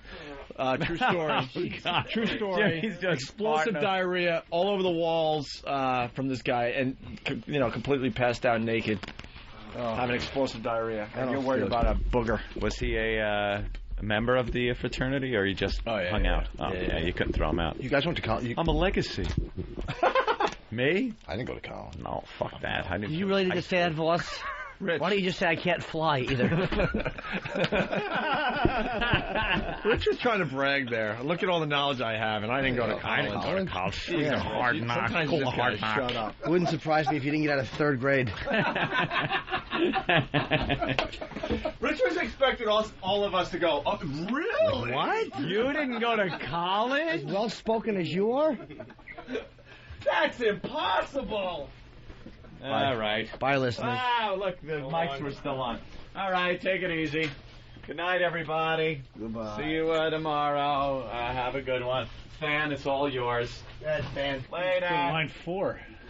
Yeah, just sitting there. No. The Opie